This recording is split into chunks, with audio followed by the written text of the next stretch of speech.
All right. Welcome back to Duskwood. Second part. We finished the intro in the last premiere. Hope you guys enjoyed that. That was the first ever premiere that I've ever done. Let me know if you guys potentially want me to do more. I mean, I thought that was a pretty cool experience. But I hope you guys enjoyed that. I see a lot of you guys are already in here. I know I'm gonna miss some names. So I'm just going to try to shout out just a few of you guys: Eric Nicolaisen, Marty, Balog, Khan, Mia Rogers, Daya, Amanda Smith, Maribel, welcome. Vozo, welcome. Earth Rose, Marwa, welcome everybody. YouTube family fan, welcome to the stream. Zaina was the one that made this amazing thumbnail for the stream and episode 10. Hope you guys enjoy that thumbnail. I think it looks freaking amazing. I see you guys are pointing out my lateness. I was working on getting things ready. It's been a while since we've done a Duskwood stream. I had to get things ready. Lacey, welcome to the stream. Log, I see you. Becca, Leah Cartoon Lover, Michelle Jenkins, welcome everyone. Welcome. And hello, Abby Nav, Amy Wilson, welcome. Patty S. I think I got you, Becca. John Rod, welcome to the stream. I don't know how to pronounce that, but SISIW, welcome to the stream. All right, so when we last left off, we had puzzles that we needed to do in the cloud. I completed all them puzzles, as you can see here.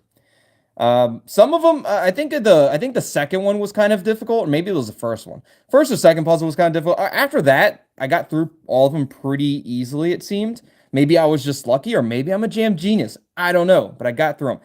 And while I'm telling you guys this right now, while I was going through those mini games, after I've completed, like, maybe I think it was like the third mini game, Jesse, as you can see there, wrote me, said, hello, tongue-tied. It took everything I had not to not to click on Jesse's message to me, but I had to wait. I knew I had to wait. I wanted to wait until we got everything live streaming. Had to wait, and I did it for you guys. I held off. I waited. But now the wait is no more. Let's go ahead and talk with Jesse. Hello, tongue-tied. Hello, Jesse. It's great to see you. How are you guys? Any news? Oh, yes. So they've decided, and I was in support. I was supportive of Dan's decision to want to stay and fight back in the house. I mean, if we stayed and created a Scooby-Doo trap for the man without a face, we'll catch him and we'll uncover him. And everybody thinks it's Michael Hansen. But when we pull that mask off of the man without a face, we're going to see the true face behind that mask. I think it's going to be Richie, but that's just my own personal belief. And even if it's not Richie, it's Richie. So nothing new. All's quiet. Okay, good. I mean, no news is good news at this point in time, right? I would think. The famous calm before the storm. That's kind of true. It's possible. Marty, welcome to the stream. I see you, Marty. Sarah Bernhauer. Did I say that right? Bernhauer, welcome to the stream.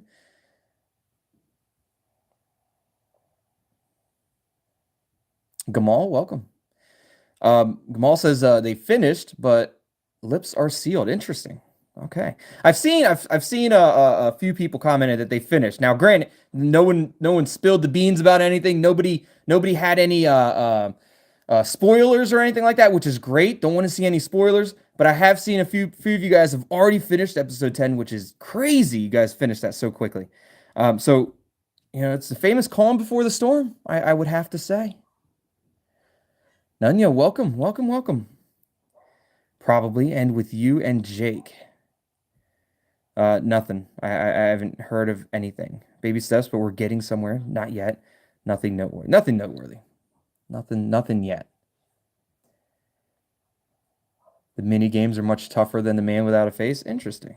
I thought the first or second one was kind of tough, but after that it was I found them to be pretty easy. I might have lost once or twice, but I pretty much flew right through them. Clary, welcome to the stream, Clary. It's been a while since I've seen you, Clary. I saw you during the premiere. It's great seeing you again, Clary.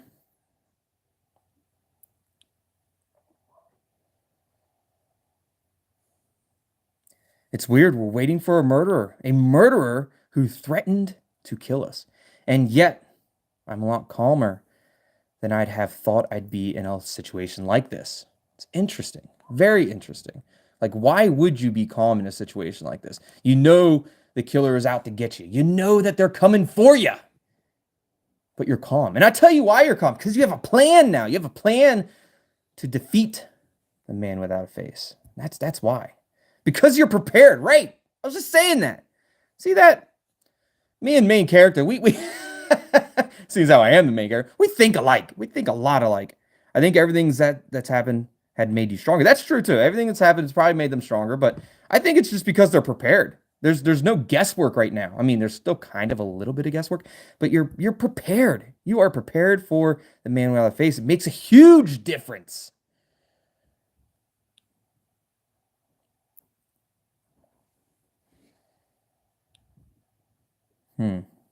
It's more like what? As if I've gotten used to living in fear. So maybe what they've gone through already is making them stronger. Maybe that's what she's referring to. She's starting to get used to living in fear. That's probably not good. Welcome, Freddie. What's going on, Freddie? Great to see you. Oh, Dan. Dan's on watch. He's at his post. Check that out. Dan is I mean, I'm not sure how much Dan can see because when you're when it's dark outside and you have lights on inside, all you do is see your reflection in the window. But maybe that's what Dan enjoys. Maybe Dan enjoys looking at himself in the window. I understand. I get it. I understand. I like looking at myself in windows too. But you know, he's just staring at himself. Like he can't see past his reflection right now. But he's ready. I wonder if he's got the pistol on him. I wonder.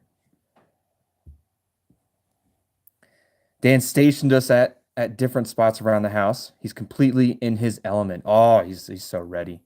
Dan is ready. He is in his element. He's about to whoop some ass. About to open up a can of it. I'm happy he's with you. I hope he's not overestimating himself. Finally, he's making himself useful. I mean, he's been in the hospital this entire time. How could he be useful in the hospital other than sharing pictures and memes of not Dr. Crow, of Crowface, the man without a face, or even the Crow guy, the Jake that Crow Man is what they called it. That's what it was, Crow Man. Look, I am happy Dan's with you. He's a tough character. He's a tough cookie. He'll take care of you. He'll keep you safe. Wheelchair or not, he will keep you safe. I'd like to ask you something. That weapon that appeared here out of nowhere, whose is it? What do you think?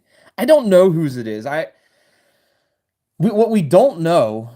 I mean, we think it was like Cleo that found it, right? Wasn't it Cleo that found it? Cleo found the pistol, but she didn't mention where she found it. I'm not sure whose it is. I really have no idea. It's possible that Richie put it there previously, but why? If Richie's man without a face, why would he put a pistol at the cabin? It could have been there just from before, and nobody ever knew it, and then Cleo found it. But Cleo didn't mention where she found it at. Did she find it in somebody's bag? Was she searching through somebody's bag? I have no idea. But it's interesting. I just don't know. But I think. Dan, I'm sure Thomas is the owner. Cleo, it's Lily's.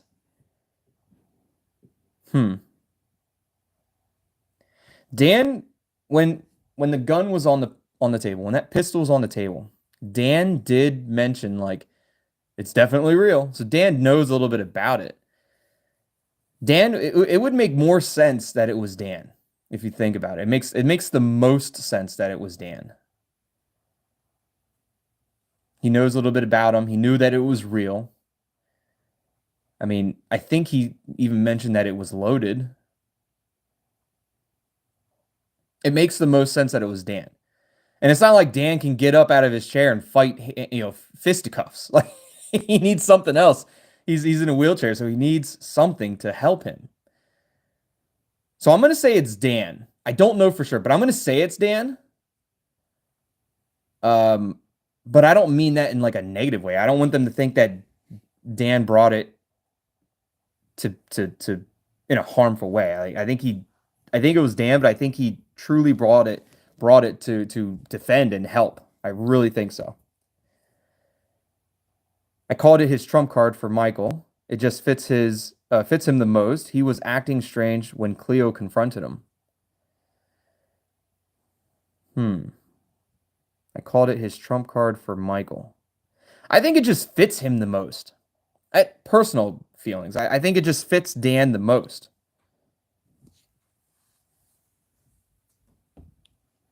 Amanda Smith picked Thomas. Interesting. It's interesting that you picked Thomas. Why Thomas? I feel like I can't come up with a good reason why it would be Thomas. But he has been acting strange. Thomas has been acting weird. He's been going through the phone, Hannah's phone that we kept telling him not to go through. So I suppose it's possible.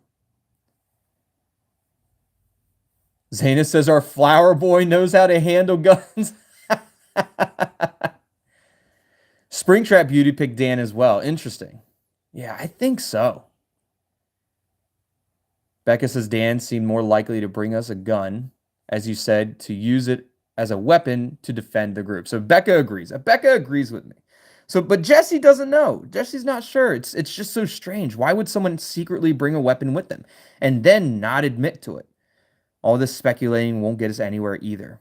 And if I'm being honest, if I'm being honest, I'm just looking for a way to preface what I really wanted to say. So what do you really want to say then? I knew I knew that wasn't really what you wanted to talk about. And what would that be? Can't that way. Look, what would that be, Jesse? What would you like to actually ask me? I'm curious.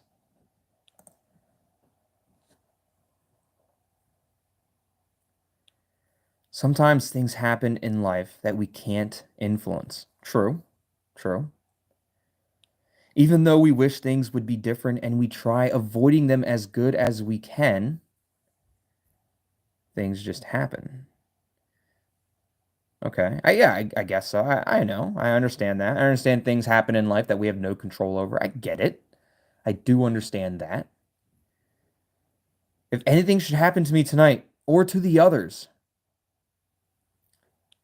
then I want you to know that it wasn't your fault. Of course it wasn't my fault, but I appreciate that, Jesse. I mean, that does mean a lot to me. That means a lot to me that Jesse would say that it's not my fault. I mean, I was dragged into this.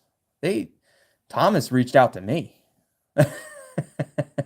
It wasn't, I didn't just up and join out of nowhere. I was dragged into this. So of course it's not my fault. And all I did was try to help. But I appreciate that, Jesse.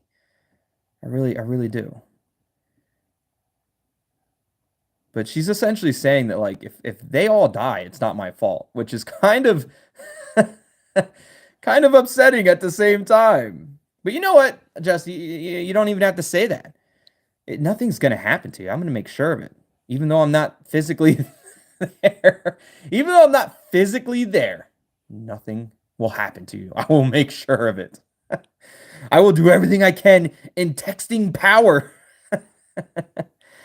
No, please, it's really important to me that you know this. You've done everything in your power to help us, and we all know that. And in case things go south, it won't have been your fault. I appreciate that. Like, it does make me feel that. It makes me feel good.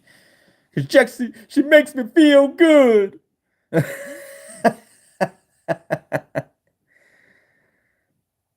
You'll all be fine. It's nice of you to say that. Look, you're all going to be fine.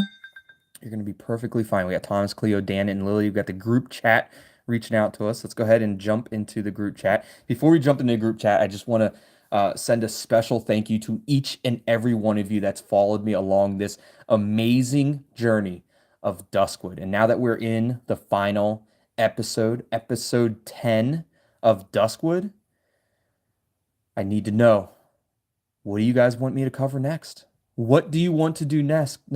I'm sure Everbyte has something in mind, but before Everbyte releases that, we need to know what's going to happen. What would you guys like to see? What would you guys like me to cover next? Let me know in the comments. Not necessarily in chat, because I probably won't be able to find it. So many, so many chats going through. But let me know in the comments of a previous Duskwood video. Let me know in the comments of this video after the stream is over. But let me know. And if you guys want to help support me and this channel, if you're enjoying this channel and you want to help support this channel, make sure that you like the videos, subscribe, leave comments. That it's an immense help, and I truly appreciate them. I try to respond to each and every comment that I get, or I try to react at least a little bit to each and every comment. I really do. But yeah, if you guys want to help support me in this on this channel, make sure you hit that like button, leave comments down there, subscribe to the channel. First and foremost, make sure you subscribe if you haven't already. You can also join as a member down below. You click that join button. We have different tiered options that you can join as a member that give you awesome benefits. You get custom emojis. You get a cool custom channel badge next to your name, which is really cool. You get an invitation to the Tethered Discord community chat, which is really cool. We have a lot of awesome people there that you can talk to, and it's an awesome community that's still growing and still evolving and still becoming better every day. You can also check out the merch that I have as well. All that is linked down below. You can also follow me on just about every single, I don't know if I'm on every single, but basically all the major social media platforms. Let's go ahead and talk to the group now. What are you talking about? What do you mean, what am I talking? Are you talking to me? Like, what am I talking about? Super secrets. Very secretive. Just about how great I am. Michael Hansen, nothing important. That's strange that Cleo out of nowhere is just like, what are you talking about? I'd like to know what you're talking about. Super secrets. Very secretive. I'm gonna I like that response. Super secrets. Very secretive.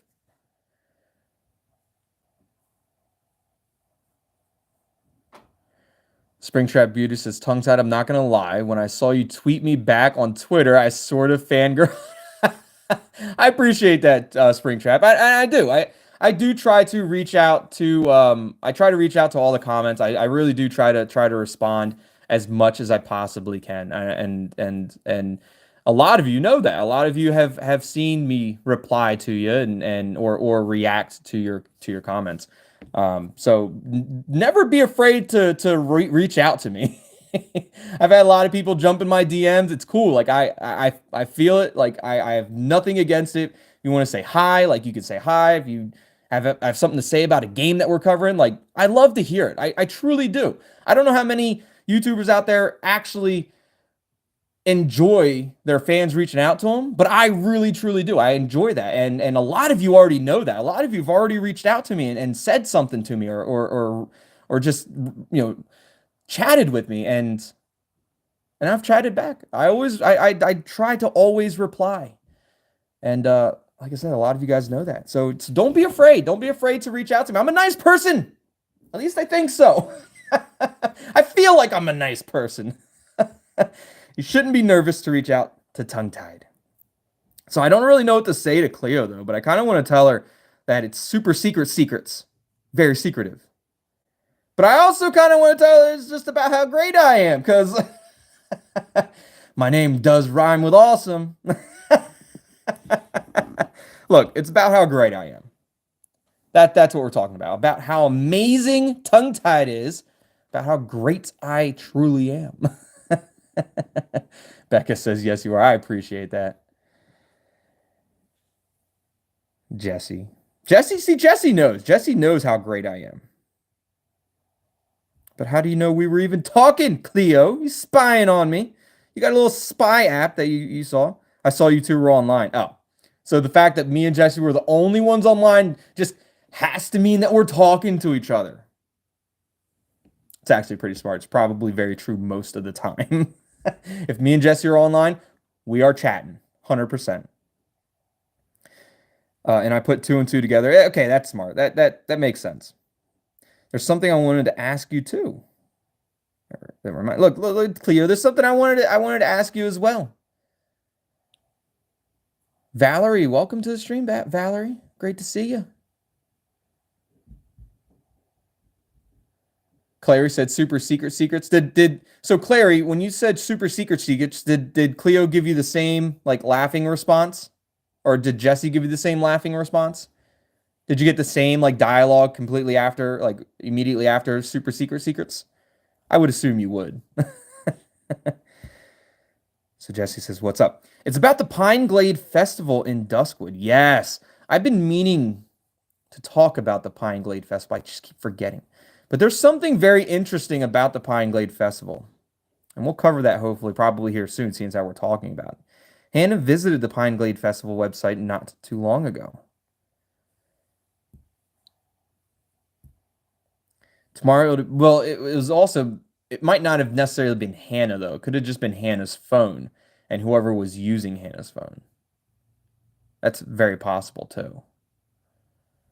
Tomorrow, it'll be 10 years to the day since Jennifer was killed by that car crash. Tomorrow could be a very important day for Michael Hansen. The Pine Glade Festival is on the day Jennifer died. Same exact day. I mean, is that coincidental? Does it have something, some kind of meaning to it? Does it have like some connection? The Pine Glade Festival and Jennifer? Maybe the man without a face is waiting for the anniversary date to do something. You never know. It seems like it might be.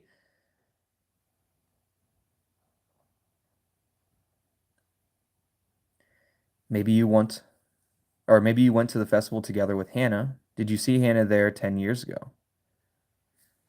I'm gonna ask if she saw her, because if I say maybe you went there, it's almost kind of accusatory. Like, yeah, you went, didn't you? You did, didn't you? But if I say like, did you see her there? Maybe that's not as accusatory. Cleo says, I'm pretty sure I was there just because I'm there every year, but I definitely didn't go with Hannah. I didn't. Yeah, I didn't say you did. Oh, Jesse said I'd better tell the others to come online. That's probably. I mean, maybe one of the others went with Hannah, but I think it's important to ask like, did anyone see her there? Dan's online. So Cleo says, I'm always busy helping out when I'm at the festival, and there's never been a year where I haven't been busy. It sounds like a busy festival. Sounds like an amazing festival. I would love to go to the Pine Glade Festival. I just hope I don't just disappear like Jennifer and Hannah. But you could have seen her. That's too bad. Well, you can have a think about it. Well, Cleo, you just have a think about it. You go and have that think about it.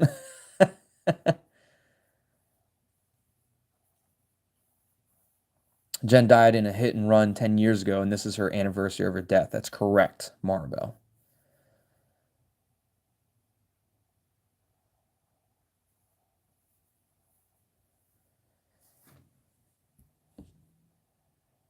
I want to find out how the accident happened. Hannah must have met Amy at the festival. It's really important you know. I mean, Hannah may have met Amy at the festival, but that was so long ago. Like, how old was Hannah at that point in time? She had to have been, what, a teenager maybe, right? I would think.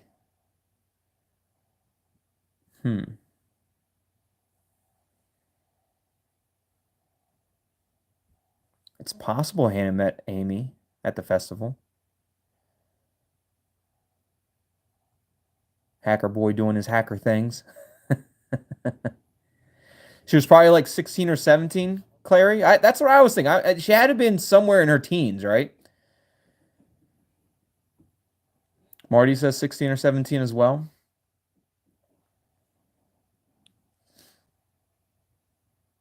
Old enough to have a license. Okay. I'm sure I went to the Pine Glade Festival with Hannah and the others at some point, but there was also one year where I was really sick and couldn't go. But I didn't know, or I don't know if that was the one 10 years ago or some other time. Sorry. Excellent question as always, tongue-tied. I appreciate that, Dan. I don't know if you're being sarcastic or not, but I but I'll take that as a compliment, Dan. Don't pretend I'm don't pretend like I'm only asking to get on your nerves. Stop being smart and think about it, whether you saw Hannah there or not. Did you see Hannah 10 years ago, Dan, at the Pine Glade Festival?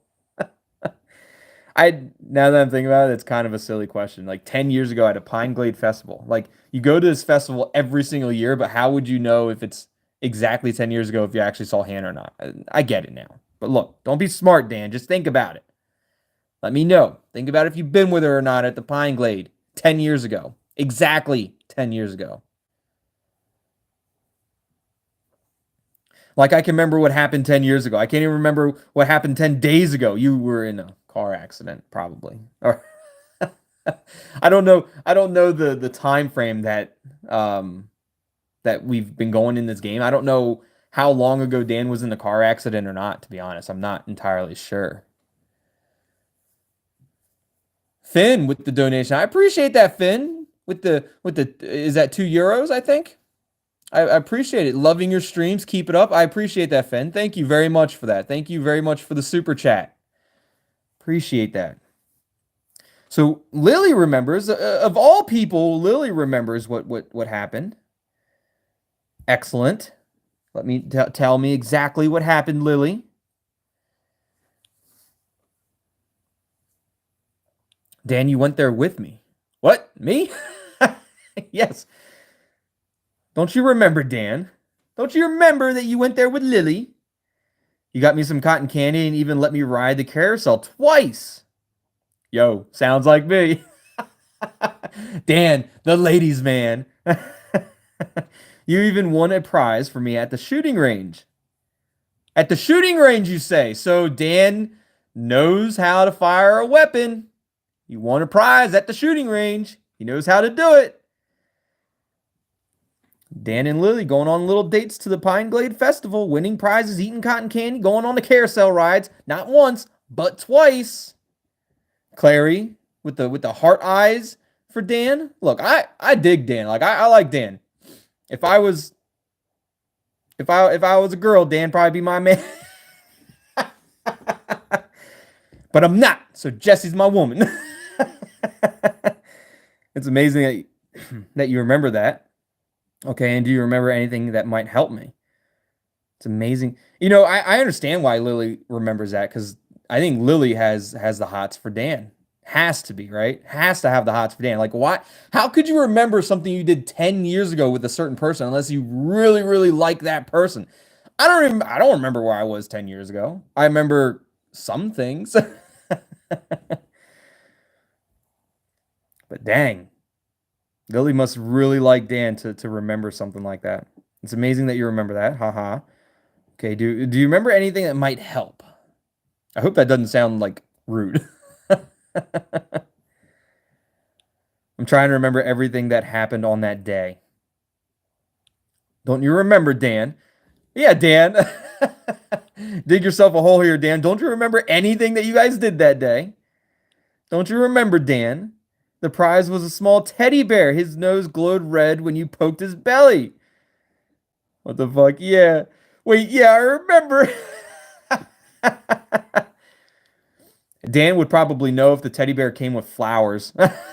If the teddy bear had flowers, that's when Dan would remember. Flower boy Dan. Hannah asked me if I could keep an eye on you. And that's what I did, yo. Boy. That's what I did, yo. Kept an eye on you. But Hannah, so Hannah was there, and now Dan remembers that he actually had some type of communication with Hannah, because Hannah asked Dan to keep an eye on Hannah, or Lily. Hannah asked Dan to keep an eye on Lily. GA's Honey Bear, welcome to the stream. Great to see you. Great to see you. Welcome everyone. Every single one of you. Welcome to the stream. So do you remember what Hannah was up to? Said, Dan, you can shoot. Did you see Amy with her? What are you doing when she asked you? What were you doing when she asked you? I'm hoping that we can ask him each and every one of these questions because I kind of want to ask him like, "Yo, Dan, so you can actually shoot?" Which makes sense if he can shoot and if he knows things about guns that he might have been the one that brought the pistol. Again, I'm not against it.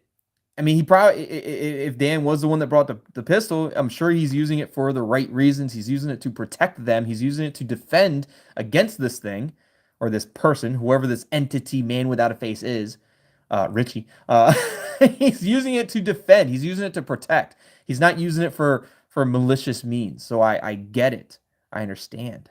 But I hope I can go through each one of these responses, these questions. So do you remember? But I am curious as to do you remember what Hannah was up to? Because that's what that's what we're trying to get to in this question and answer. Like, what was Hannah doing? Not the faintest idea. She just turned up out of nowhere. Okay. She just appeared, just like magic. Poof, and she was there. Girl with the lost soul, welcome to the stream. Zayna says, if Hannah's probably 16 or 17, Lily would probably be like 12 or 14. Since she did ride a carousel, not sure if they had an age limit for that. Or a height limit, right? I think rides are more height limit than age limits, maybe.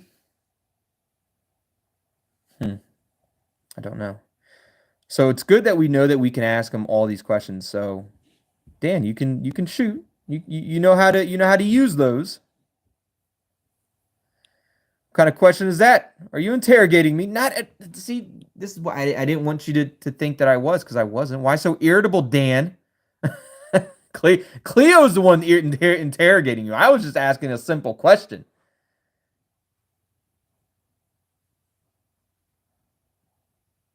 Because I'm sure this is going to end with an accusation that the weapon is mine. I was not going to end it with that accusation. I think it is, but at the same time I kind of want to make sure that the weapon goes in the most responsible hands. And I think that's Dan at this point in time. I think Dan is probably the most responsible person to be able to have that in his possession. I mean, you don't want to just lying around. What if the man without a face gets it? You don't want to just lying around on the table. And I think Dan would be the best option to have this in his possession. Also because he's in a wheelchair and he kind of needs something to defend himself with. He can't, like I said before, he can't get up and do any kind of fisticuffs. That's not what I was getting at, and I'll continue being suspicious of everyone until I know the truth. Look, Dan, it's not what I was getting at. Did you see Amy with her?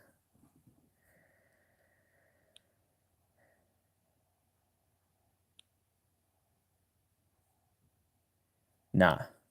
Hannah was on her own. Lily was riding ponies or something. Going on little pony rides. She asked me to pick Lily up there, and then she left. So she was in a hurry then.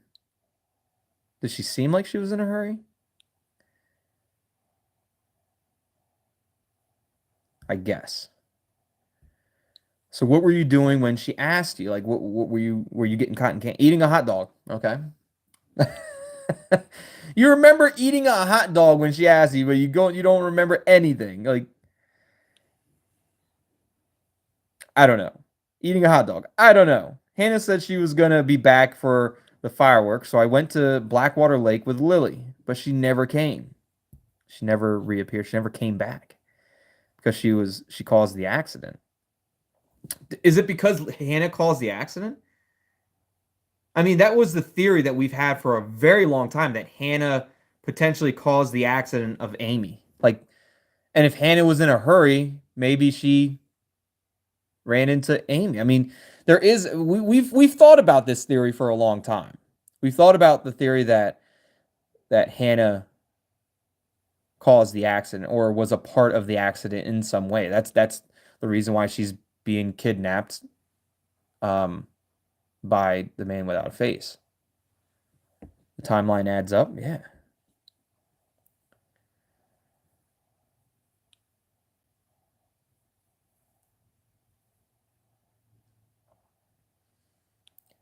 You're right, Dan. You took me home after the fireworks. I remember that. You were pissed. Had a real temper tantrum, Lily. We all know all the temper tantrums that Lily can have. We all know she has massive temper tantrums. We all know it. Why didn't you wait for Hannah? And you're sure that that was at the festival 10 years ago? Can you think of anything else? Why didn't you wait for Hannah? Well, she never showed up. I think that would be the answer to that. She never showed back up, so Dan was like, "Well, I got to get Lily back to her house." Can you think of anything else that might be of importance? Zane says Amy was the one that asked Hannah for help, right? And then they went on a ride, which basically turned into a hit and run, if I remember correctly. That's Zane. I think you're on the right page. I think you're on the right track with that. I think that's exactly kind of what happened. Clary also says we also read her and Amy's messages in episode 9. Right. Very true. For using Hannah's phone.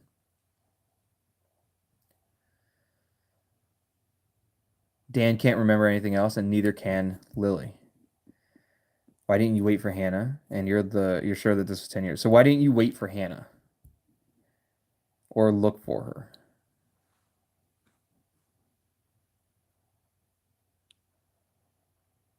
Valerie, Jam Genius means Jennifer, not right. Sorry.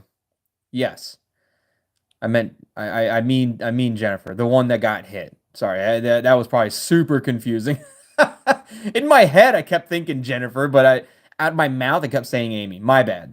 Yes, Valerie, good catch. I appreciate that, Valerie. Thank you for the correction. I appreciate it. Amanda Smith prefers corn dogs at a carnival. Corn dogs with mustard, Amanda, or other dipping devices. Funnel cake's the best. You can deep fry anything now, which is amazing. Anything deep fried is just going to be awesome. I mean, technically a corn dog is a funnel caked hot dog. It's just batter around a corn dog and deep fried, right? It's not as sweet. The corn dog's not as sweet as funnel cake, but what if you used funnel cake batter on a corn dog? Oh, I think we're revolutionizing the corn dog industry right now. They call funnel cakes elephant ears. Right. I've heard them called elephant ears as well. Deep fried Oreos are good. They are. The first candy bar I ever had deep fried was a Milky Way, and it turned out amazing. It was just chocolatey, caramely, deep fried goodness, delicious. All right, so why didn't you wait for Hannah or look for her? Dunno. Had to bring Lily home, didn't I? The fireworks aren't until really late. That's when the festival ends and the drinking begins. So Dan was drinking at this point in time. So there's a rather sizable age gap, it seems like, between Dan and Lily. If Dan was drinking 10 years ago, that's assuming he was drinking legally. So if he was drinking legally 10 years ago, that would make him at least 31. At the very least, it would make him 31. Which could also make Lily, I don't know, at this point in time, it could make her anywhere between, I don't know, 21 to 30. I mean, I guess. But it seems like Lily is younger, not drastically, but it definitely seems like Lily is younger than Dan. But it might not be like a huge age gap. It just, I don't know, it could be 5 years. Who knows? I don't know. We never like truly found out how old each one of these people were.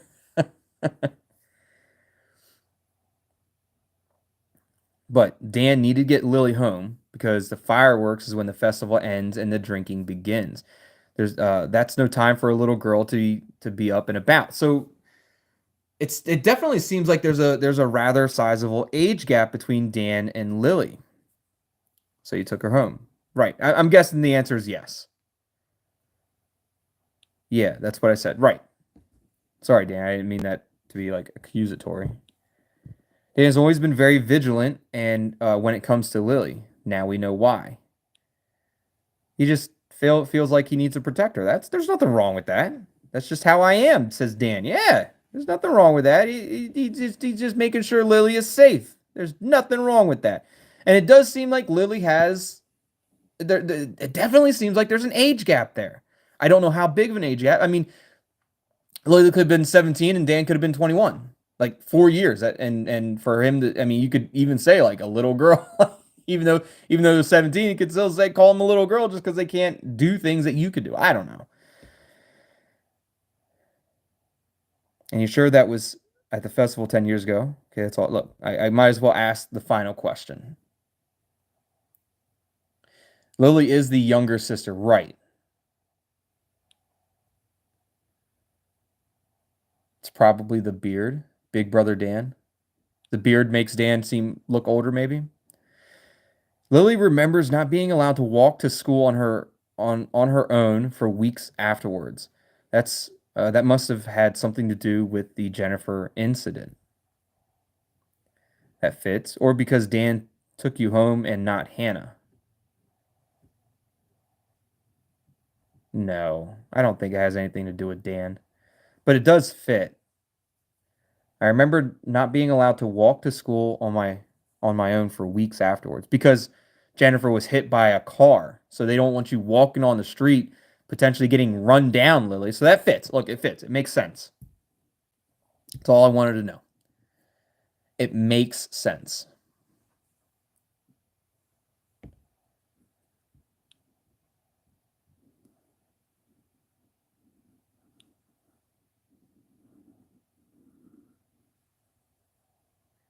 So Hannah met Amy somewhere at the Pine Glade Festival and then asked Dan to keep an eye on Lily. So would you say that Jake, because Jake is the half brother of Hannah and Lily. So would you think that Jake is older than Hannah? Or is Jake the middle child? Like it goes Hannah, Jake, then Lily. I'm assuming it probably goes Jake, Hannah, then Lily. I think Jake's probably the oldest of the siblings. I'm guessing. I could be wrong. I don't know. But I think Jake's probably the oldest. Log thinks Jake is older. Clary, Jake is the oldest, I think. I agree. Earth Rose, I thought Jake was the middle child. Okay. Okay, that's interesting. You thought Jake was the middle child. Another reason why I think Jake is the oldest child is because he's the one of the three that's like off on his own somewhere else. Hannah and Lily are together. I mean, yeah, they have the same. Is it the same mother? I believe Hannah and Lily have the same mother, and Jake shares the same father. So I I think that I mean that obviously there you could have Jake being the middle child, but I just feel like Jake is older. He talks older too. The way he talks and the words he uses seems older as well. Not a lot older, not like 60, 70, 80 years old. But he uses different vernacular when he talks compared to Lily and well, I guess we don't really know how Hannah talks, but I guess compared to Lily. So Hannah met Amy somewhere at the Pine Glade Festival and then asks Dan to keep an eye on Lily. Right, correct. And we don't know what the two of them were up to, which he does. Right, and we don't know what the two of them are up to. Hannah and Amy being of the two in question. Amy said it had been her fault. Amy said that it had all been her fault. We know that from their chat. So she got the ball rolling. It sounded like she asked Hannah for help with something. We do know that from the chat it seemed like Amy was feeling more guilt. So did Amy seem like in a hurry? So did Amy potentially hit Jennifer and then needed help and then found Hannah and said, got all frantic with Hannah and said, "Hey, Hannah, I need your help. Like, we need to go now." And that's when Hannah was like, "Dan, watch Lily." That makes more sense, right? That Amy did it by herself, like hit Jennifer by herself. She was alone, and then needed help to hide Jennifer, and went and got Amy or Hannah. Amy went and got Hannah, and then Hannah then is like, "All right, I need to go. I need to go help Amy." That makes more sense. Because why would they be frantic? Why would they be in a hurry if they hadn't done anything yet to Jennifer? They had to maybe they were frantic or in a hurry because they wanted to do something, but then Jennifer happened. I'm guessing Amy did something, needed Hannah's help, and that's where the franticity. That's when everything started speeding up. Like that's when they all started getting like worried and told Dan to help or told Dan to watch Lily. That's my guess.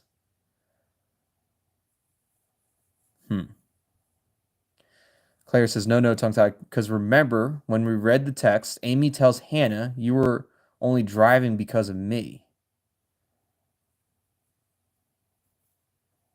Right. Clary. Maribel says the same thing. Because in Hannah's message to Amy on her phone, Hannah said it was her fault because she was driving and Amy was in the passenger seat. So, oh, my head is spinning. So Hannah or Amy was in a hurry. Amy was in a hurry. She needed Hannah. So now Hannah's in a hurry, told Dan to watch Lily. Both Hannah and Amy are in a hurry. Hannah's driving. Amy's in the passenger seat. They're in a hurry. They're not paying attention. They run over Jennifer, and that's when it all started. That actually, so that seems like the puzzle pieces forming, right? That's where we're at. Marty thinks it happened after as well. Okay, so that's where we're at. That's what we're that's what we're That's what we're agreeing on.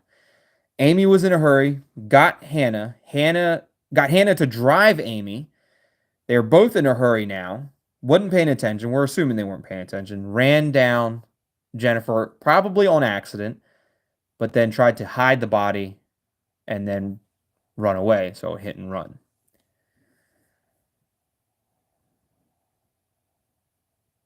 Amy said it had all been her fault. It sounded like she asked Hannah for help for something. We know that from their chat.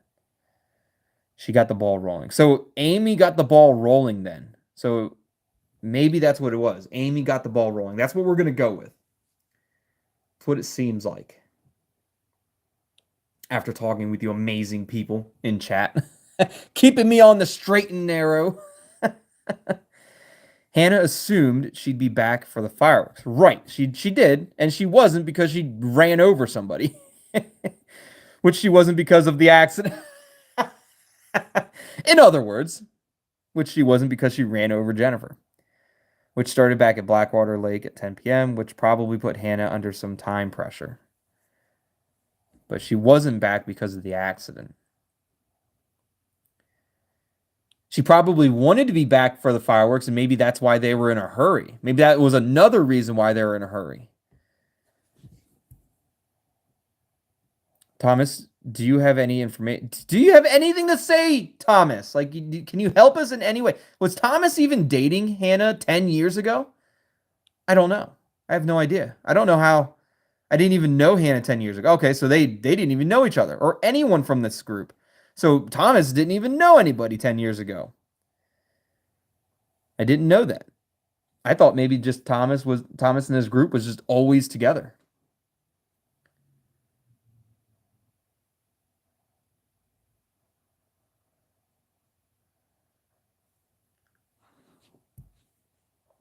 I found out more than I expected. We're just as far as we were before. Look, I found out more than I expected. I think this is definitely helping. Talking about it, I think definitely helps. Because now we know that they were in a hurry and they had this accident. Which we knew that they had the accident, but we're starting to put the pieces together. Well, if you don't mind, I'll divert my attention back to the window. I've got a feeling our legendary poultry is about to show itself.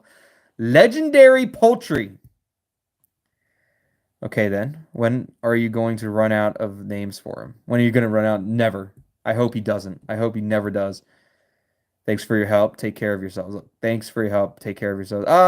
Look, take care of yourselves. Like, I think that's important to let them know. Allie, welcome. Hello. Welcome to the stream. Nia, welcome. Anyone wants a spoiler? Never, no spoilers. Never spoilers. Dan, Cleo, Jesse, Lily, Thomas offline. Jake, what's going on, Jake? Hello, tongue-tied. Hello, Jake. Jesse has sent something. What, Jesse? Oh. There.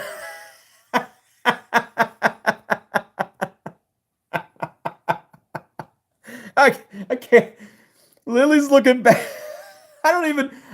I would love to know what's going on through Lily's mind right now. Like, she's looking back. I'm assuming she doesn't even know that Jesse is getting ready to take this picture.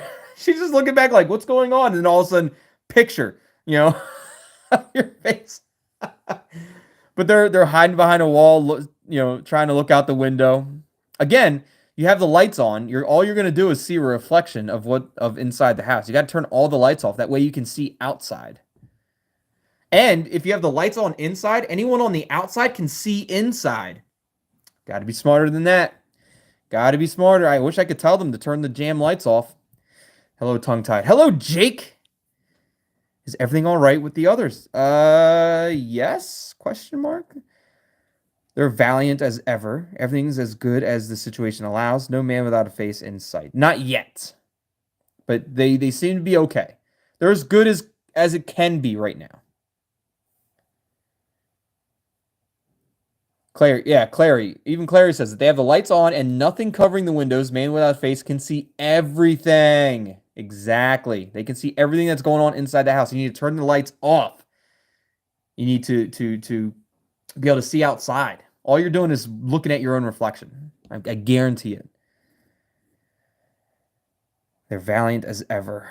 Everything is good as the situation. Look, it's as good as the situation allows. It's as good as they can be. Clary says, there's my man with the drool. Nice of you to ask, Jake. Of course Jake is concerned. I mean, Lily is there. Lily is his half-sister. Of course he wants Lily to be safe. Please excuse my absence. Look, Jake, I'm not hating on you, Jake. I'm just saying I'm used to it. You disappear quite often, Jake, but it's okay. I know you're coming back, and that's all that matters. But please excuse my absence. I have good news. Michael did not just receive a signal when he requested the location. He also made himself visible. Ooh. So we know where Michael Hansen is. You know where he is, right? You know where he is. And where is Michael Hansen? Not quite. What? He also made himself visible. What do you mean, not quite? But with a little more time, that will hopefully be the case. Okay. Now, are we talking about Michael Hansen, or are we just talking about Michael Hansen's phone? I think that's important to clarify. We could just be talking about Michael Hansen's phone, because, for example, we have Hannah's phone. The only reason the man without a face knows where we are is because of Hannah's phone. It's not saying Jake, tongue-tied, Cleo, Thomas, Dan, Lily are here. It's saying Hannah's here. But because man without a face knows that Hannah's phone is with us, then it says that we are here. But it's showing Hannah's location, not the group's location. It's not saying the group is here. It's saying Hannah's here. I think it's very important for us to realize that. Just because it says Michael Thomas's phone is in this location does not mean that it's Michael Thomas. It could be somebody completely different.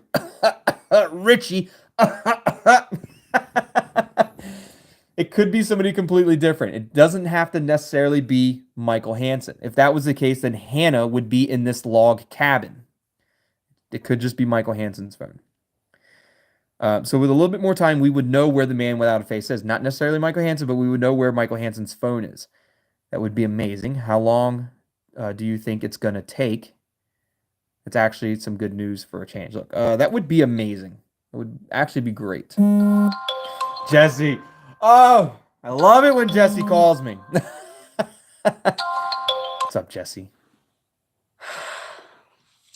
I've just got done with all the files. Turn the lights off. There are no records on an AMC gremlin. I really looked through every single one of them. It's absolutely impossible I missed one. So either this car was never at the garage or something. Oh, y'all heard that? Wait.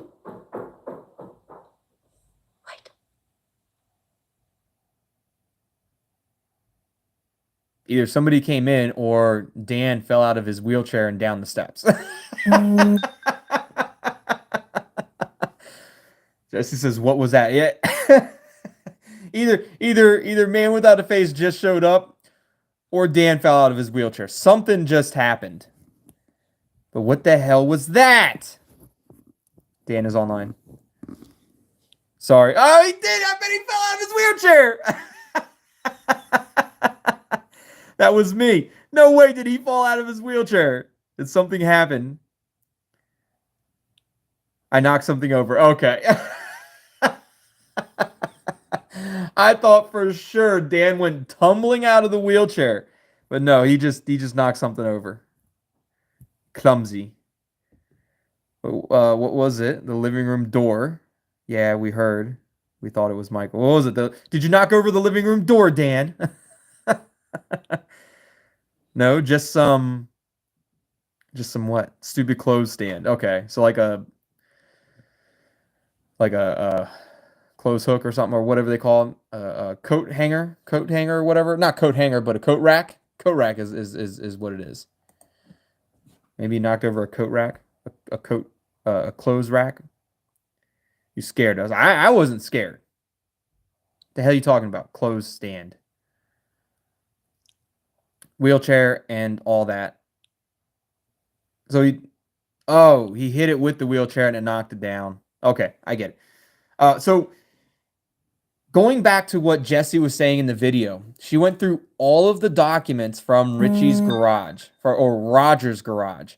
Went through all the documents and never once came across an AMC gremlin. So either, kind of like what she was saying, it was never at the garage, or it was at the garage, but they never documented it, which both is suspicious. Both is suspicious.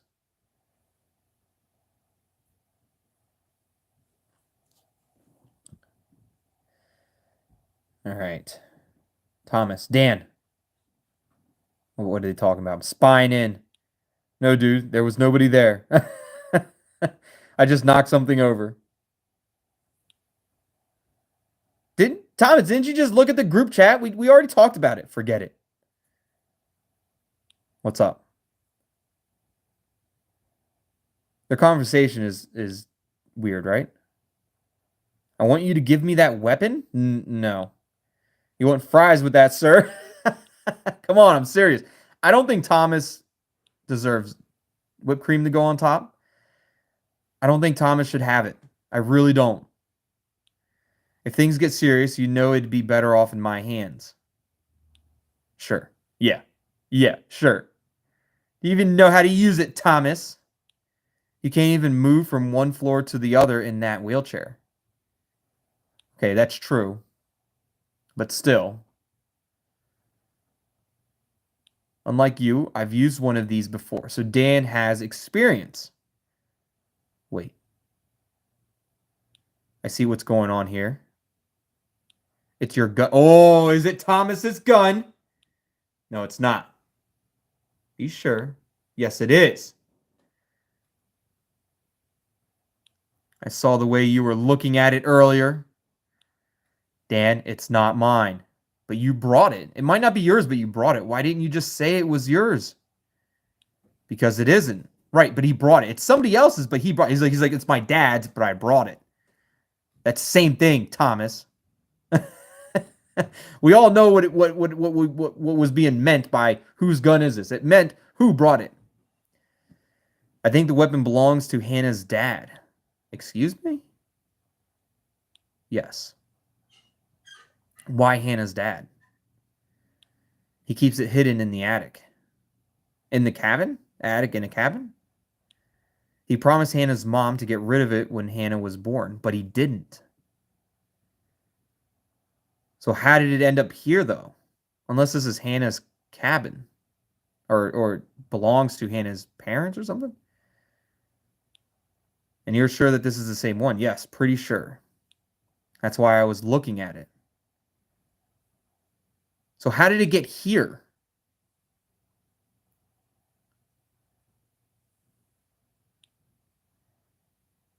And how did Nathan Donford's weapon get from his hiding place in the attic to this damn cabin in the woods? Right. That's what I'm saying. Look, me and Dan, are we the same? Are we the same person? Wait. You don't seriously think it was Lily? Lily brought it. Nonsense. Why would Lily bring a weapon with her? Because she's scared. She saw what happened to Hannah. Show him his Peter Pants when Cleo got that thing out. Right, because she thought she was caught. Lily was on the phone with tongue-tied. I don't know how she reacted. Okay, fine. We can clear this up. Send her up to me. No, let me do it. Otherwise, she'll know I told you. Fine. But actually do it. Actually do it, Thomas. Don't just say you're going to do it and then not do it.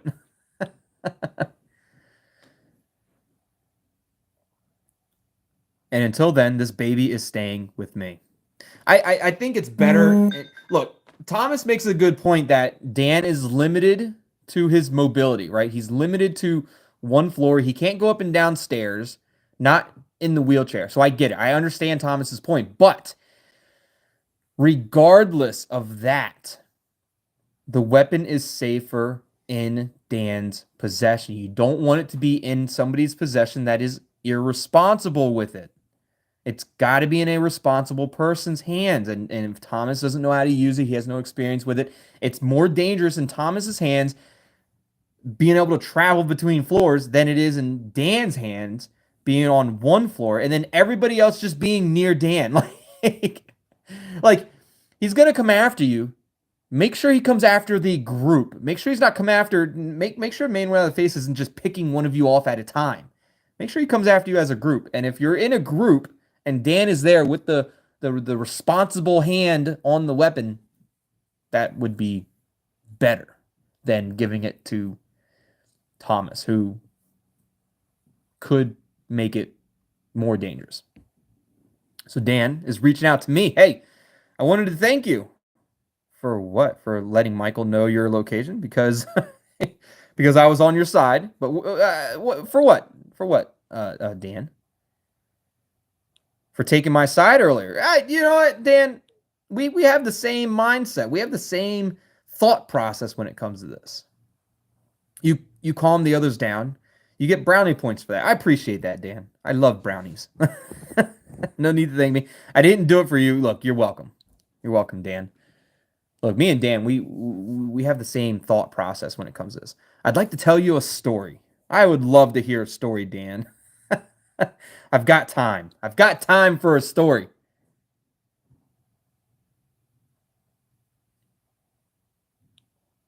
When I was 13, a guy suddenly turned up at our door. Okay.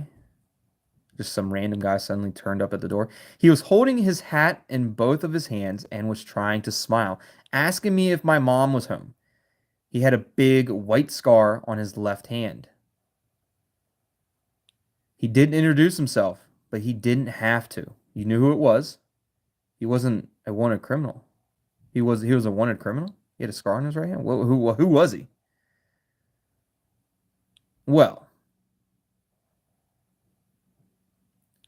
kinda.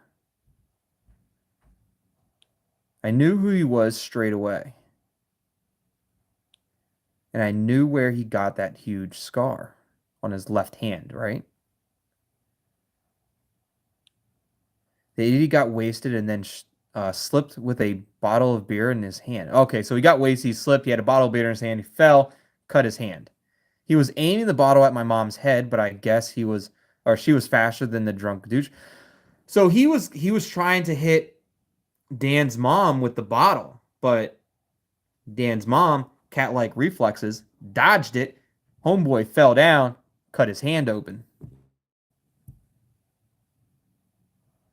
The drunk douchebag. Sorry to hear that. That man was your dad. Oh, was it his dad? Was that man your dad? Probably, right? I gave the scumbag lots of names over the years. Dad was probably never one of them, but Dad wasn't one of them. Interesting. So Dan's dad was a pretty abusive alcoholic, which isn't good. Not good at all. But Dan doesn't seem to be that aggressive. Dan's not an aggressive person towards, clearly not towards Lily. I mean, he made sure Lily was safe, unharmed, protected. Doesn't seem like he was ever abusive to anyone else, which is good. Why did he show up? He just showed up out of nowhere. I didn't ask. I told him to get away from our porch. So he wasn't even going to get his mom. He was like, nah, you don't deserve to be here. And that I couldn't guarantee for anything if he showed his face again and asked for her. So he couldn't guarantee that something wouldn't happen if he showed up again. A couple of days later, I came home in the evening and this guy was standing on our porch again. But this time, my mom was there with him. Oh, what happened? She was covering her face, hiding the black eye he just gave her? No way. But she wasn't hiding her tears. As I approached him, that son of a bitch just shrugged. You whoop his ass, Dan? I hope you did. As if it had been an accident or if he wanted to apologize, but I didn't care. What'd you do? What'd you do, Dan? I can't imagine what you did then. What happened? What happened? Dan whooped his ass. I graciously helped him off the porch.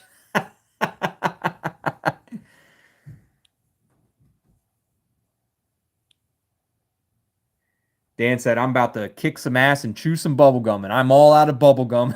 He went straight to whooping ass. All my life, my mom had a real trouble walking. All thanks to him. He pushed her down the staircase because she put peas in her casserole one evening. Damn peas. He never showed up again. And until today, I have no idea if he ever knew who I was. And to be honest, I don't give a shit. That's tough. That's tough. That is really, really tough. I don't believe you. Who would ever select, I don't believe you, Dan? Look, of course he knows. Do you think that he knows that Dan is the son? He might. He probably does. But you know what? I mean, Dan probably shouldn't care. But who would who would ever say, like, I don't believe you, Dan? Like, that's terrible. I didn't know anything about your father. That's an awful story. You never met him before. Look, that's an awful story. It's terrible.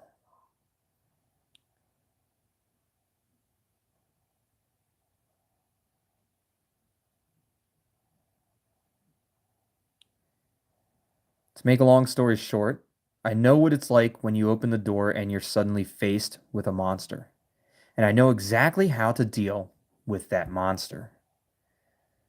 Believe me, this monster is different. Look, Dan, I know. I know you do. And that's why I trust you so much, Dan. Like this is why I trust Dan so much, because like he knows what he's doing. He's got the right head on his shoulders. He's got the nerve. Like he knows, and he's a protective type of person. He's gonna do everything he can to protect each and every one of them people in that cabin. Right. I've got to go. We don't want the faceless one to smear his mark on the door too now, do we? No, not at all. Take care of yourself. See you later. Look, take care of yourselves, Dan. I trust Dan. 100% I trust Dan. Jake, I need your help. Of course you do, Jake. And I'm here to help. Oh, wait, no, he's asking everybody, I need your help. Okay, well, I don't feel as special anymore. I thought Jake was asking for only my help. but he's not. He's asking for everybody's help. From all of us. It certainly seems that way. I don't know anything about this. Just shrug. I'm not going to say anything. It's like, I think it's the first time I never said anything in here. It just doesn't make any sense for me to say anything. Because for me just to be like, I don't know anything about this, like, it just kind of might throw a wrench into that. So it's the first time I didn't say anything. If that is possible, then yes. And of course, I feel like Jake should have answered that question. So it's good that Jake answered that question from Cleo. And of course, Dan, here we go again. And Jesse says, hey, hello, everyone.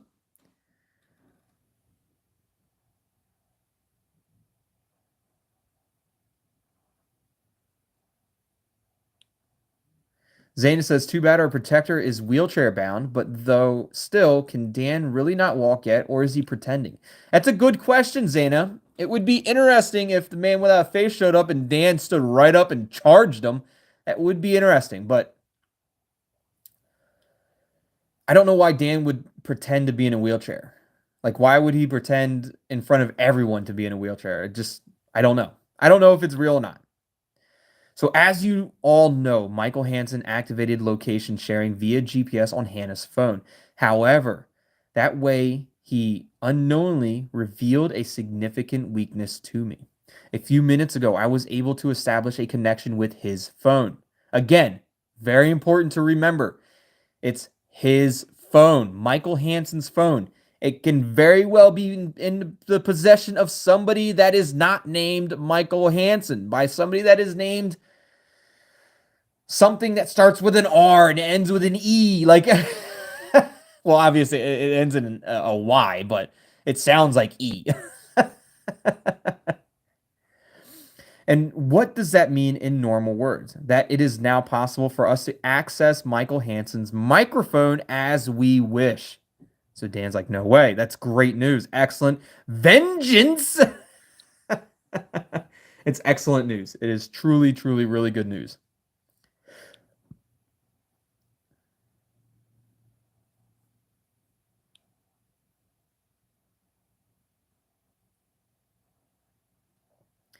This is not quite what I had hoped for, but it should be enough. So, as soon as I establish the connection, we will be able to hear everything occurring in the vicinity of his cell phone. Perhaps that way we can outsmart him.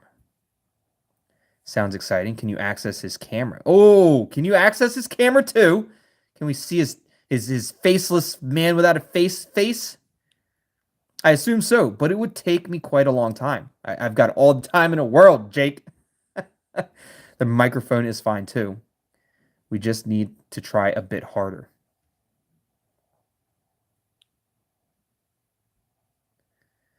And this is where you all come in.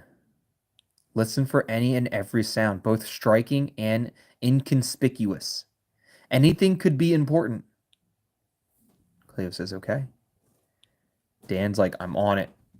I got this. Any questions? I have a question. Will we still be able to talk to each other? What are we trying to gain from this? No. Will we still be able to talk to each other? Like, can we bounce ideas off of each other? Like, I heard this. What do you think? I heard that. What do you think? Yes, we can still talk to. I believe conversing among ourselves will be vital. I think so too. And please increase the volume of your cell phones. It would be even better to use headphones if at all possible. Look, I can't use headphones, but I will increase the volume. I'll do it. I'll increase the volume. Let's go all the way up. Hopefully that doesn't drown you guys out. Turn it up to 11. I'm afraid I don't have mine with me. Her headphones probably. Wait a second. I can't hear anything right now. Will do. My phone's volume is always way up. Look, my phone volume is way up. Might not always be way up, but it is way up right now. That's for sure. What? Uh-oh. What just happened? Disconnected.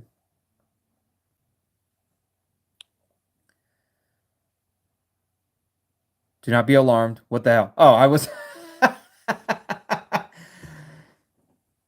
I didn't see Jake say, do not be alarmed. Everything just started going crazy. Everything just started going weird. Dan's like, what the hell? Welcome to my world, guys. Yeah, he does that a lot. Look, welcome to my world. Things just happen. I will now establish the connection.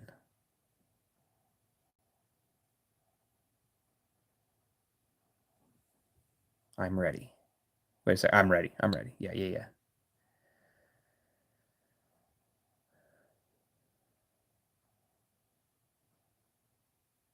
It's connecting.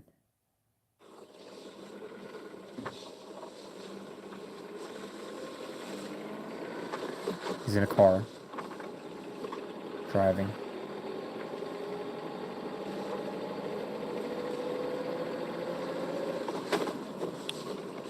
What's that? He's in a, Jesse, he's in a car driving right now. 100%. What is he doing? He's driving. He's in a car. Any ideas? Sounds like he's standing next to a washing machine. I think he's inside of it. Like, he's in a car.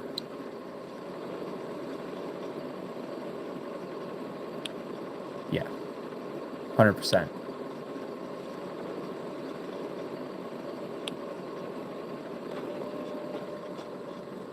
I guess we're his destination? Maybe. Maybe not.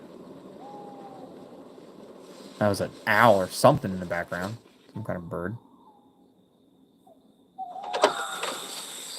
Oh, he's out. He's moving. He's walking.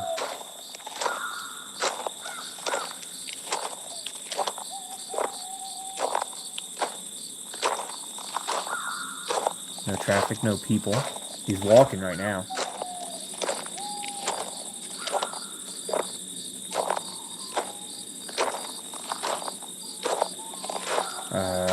Nothing.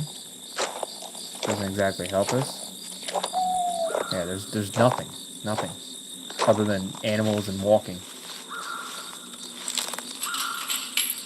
Fence. It's a gate.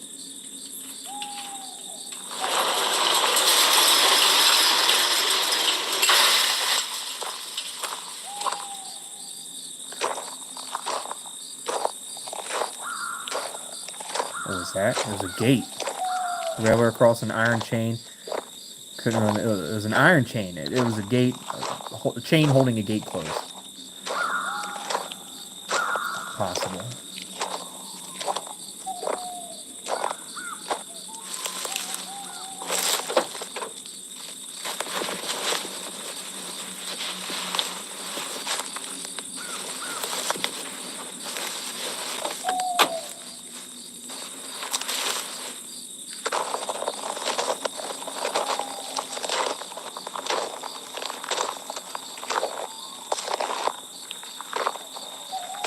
Got something out of the car, pretty sure. It did sound something like that. In any case, he's not driving anymore. He's walking more slowly than before. Does sound like he's walking more slowly than before. Before he was like pretty steady pace. Now it's like a little bit. It does sound a little bit slower. He might have put something in the car too. I think he took something out. He's walking slower. I think he's definitely walking slower.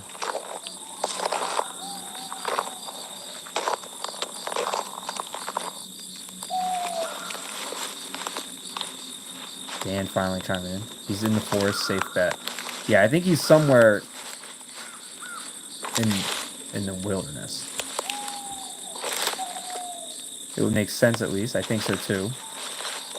That's nonsense, Dan. I think so too. I think I think that's accurate.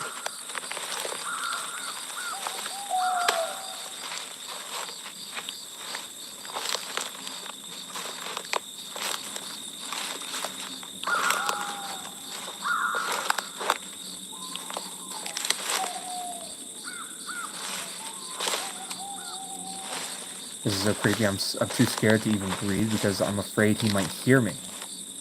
I don't think he can hear us. I think we can only hear him. Don't be stupid. I would never say that to Jess. Don't be stupid. Can he hear? Well, Jake will probably tell us like if he can hear us or not. Can he hear us, Jake? I've been doing a lot of talking. Okay, he can't. Okay. Been doing a lot of talking. He probably can hear me.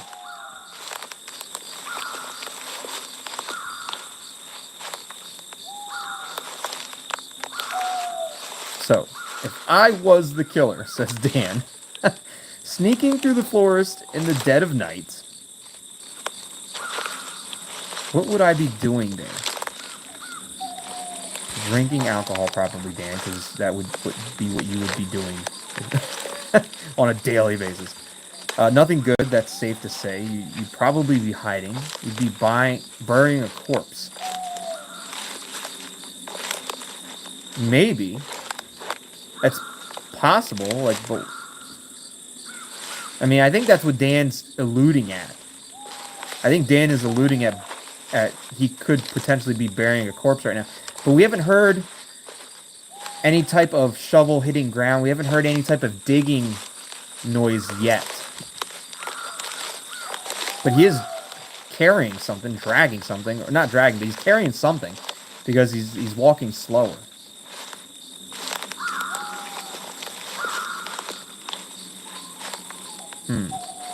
Nothing good, that's safe to say. Probably nothing good, right. I mean, definitely nothing good. I don't know if he's burying a corpse, though, or not. But definitely nothing good.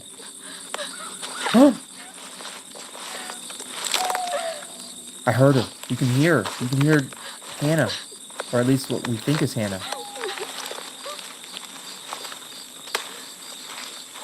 What the hell? Yes. He's got a woman with him. Is that Hannah? Can you hear that too? Is that Hannah? It's gotta be Hannah, right? Who else would it be?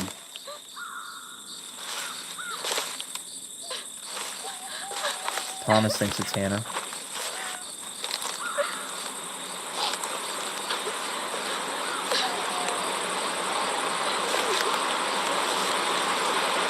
Sounds like a waterfall. Sounds like water running. Something is breaking up the connection. No, it sounds like water running. Jake, what are you doing? It sounds like it's bad timing. No, it sounds like a waterfall. It sounds like water is running. It sounds like water crashing, like a waterfall.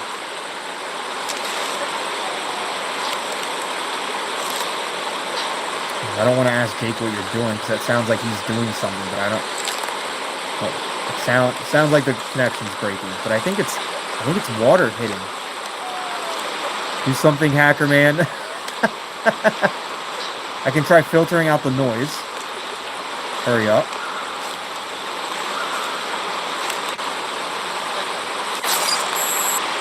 Oh, it does sound like the connection's going.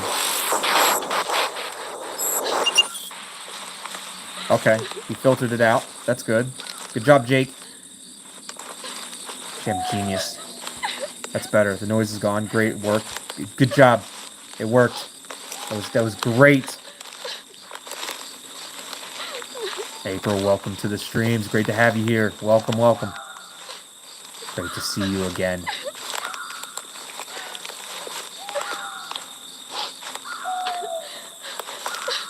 What the hell is he doing to her? I don't want to hear. I think he's just carrying her right now. I'm gonna have to tough it out. You can turn it off, Lily. I'm sorry. That's gotta be tough for Lily to hear this happening to Hannah. It's gotta be tough. Why do I think Richie faked his own death? Because Richie doesn't want you to think he's the man without a face.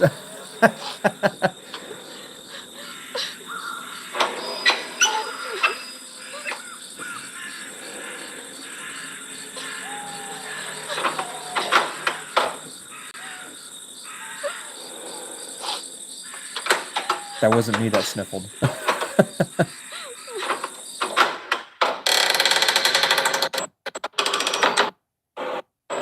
We're losing connection.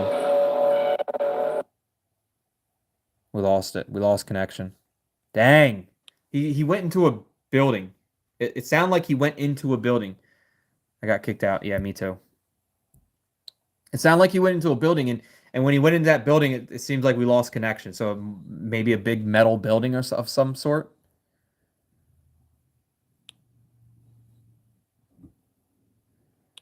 Can you get it running again? We lost the connection. I will try. Give me a few minutes.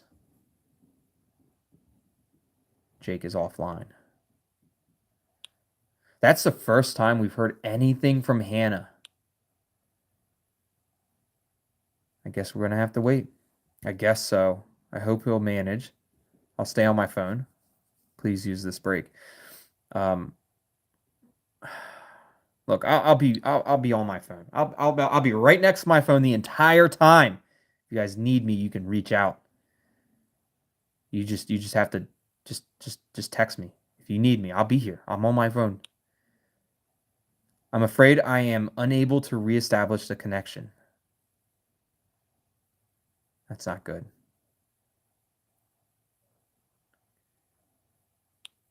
That's not good at all.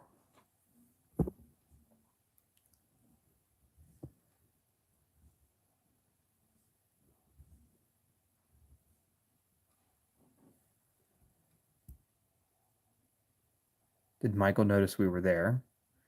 So what do we do now? Jake? Gotta be. Can we access his? Well, if we can't establish the connection, then we can't access his camera. We have to find out where Michael is at any cost, and quickly. I agree. Or at least we have to find out where Michael's phone is, because I don't think it's Michael. Jake has to get the connection going again. Look, I agree. We got to find out where he is, and as quickly as possible. So do I, of course, says Cleo. But how will we do that? We heard a ton. That's just true, Jesse. Did jam brain on her. We heard a ton. Let's just recap. I'm sure we'll find something helpful. Right. Oh, Jesse, you're so smart. So smart. Let's go then. And what exactly were you thinking? I agree, Jesse. Sometimes silence is golden, and sometimes just creepy as hell. I agree, Marbell. Jesse is a jam genius. So first, we heard Michael driving a car. Correct. He was driving pretty fast. The car was pretty slow. It sounded pretty quick. You could hear him. I feel like you could hear him speeding up. I'm going to say it sounded pretty fast. I was pretty confident. He knew the way. So he was probably on some kind of highway. I think he knew where he was going. I think he definitely knew where he was going.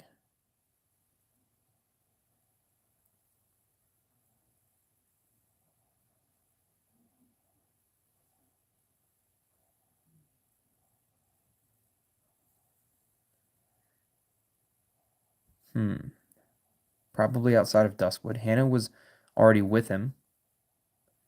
I think Hannah was with him. Hannah was probably in the trunk, and that's what we probably heard. He got out and opened the trunk and grabbed Hannah. That's what I'm guessing.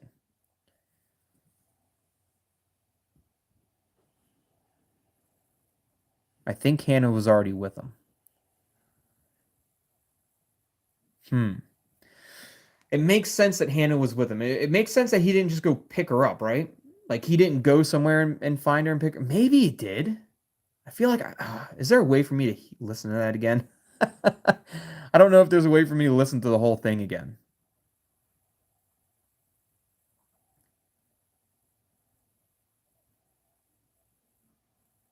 Hannah was already with him. There was nothing special about the sound. There definitely was something special about the sound environment. Probably outside of Duskwood. We don't know that. We don't know if it was outside of Duskwood or not, but I think Hannah was with him. I'm going to go with that. I think Hannah was with him. Marva, I don't think he was dragging her because you couldn't hear anything dragging. I do think that he might have been carrying her, and that's why he was walking slower. I think that's what it was. He might have been carrying her over his shoulder or something. But if he was dragging her, you would have heard very loud, distinctive dragging sounds.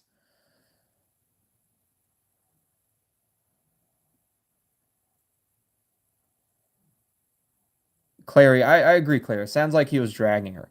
And it's possible that Hannah was stuck in the trunk of the car. And I think that's what happened was that man without a face got out and got Hannah out of the trunk of the car. And look, I get it. I know what it's like.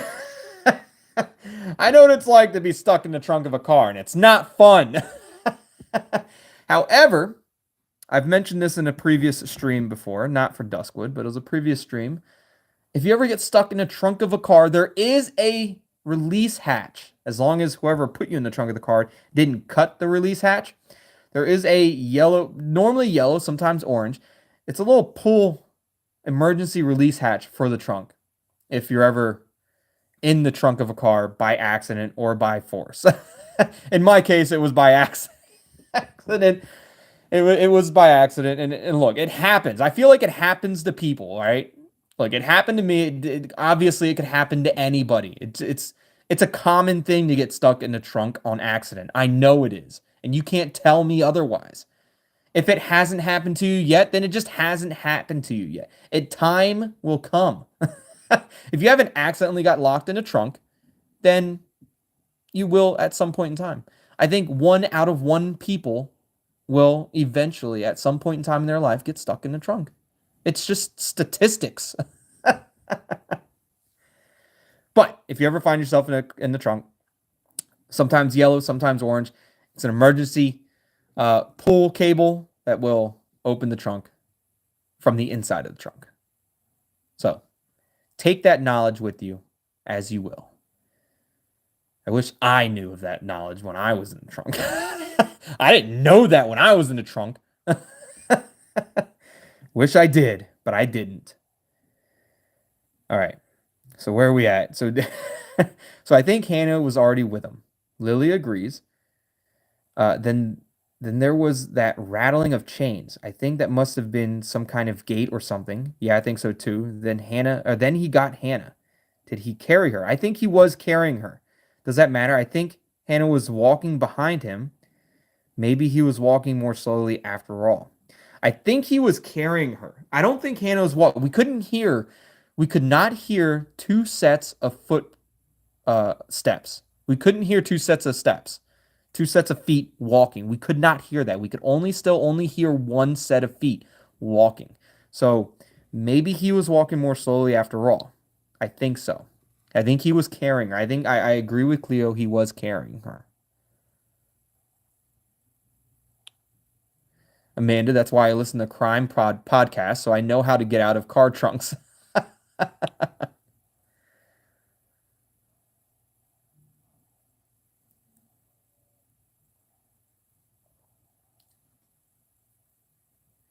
Clary, so many questions about tongue-tie getting stuck in a trunk.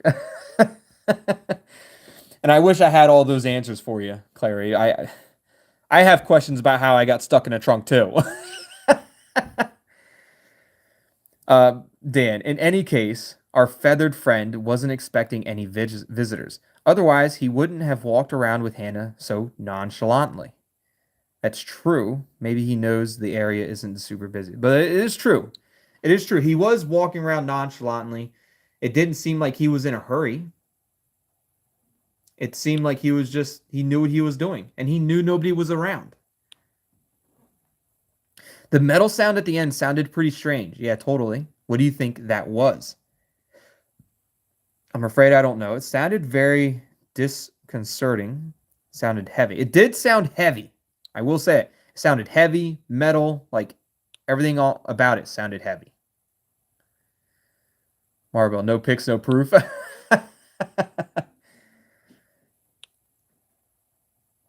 Whatever it was, the connection broke off shortly after.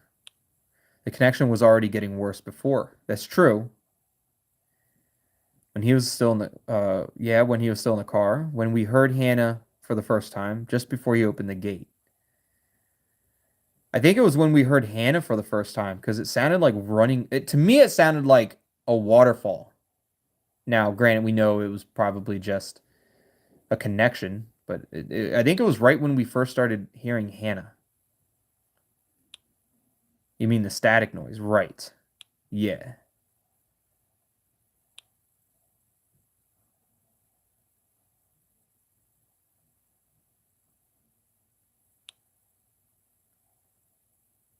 What if it was because of the weird object too?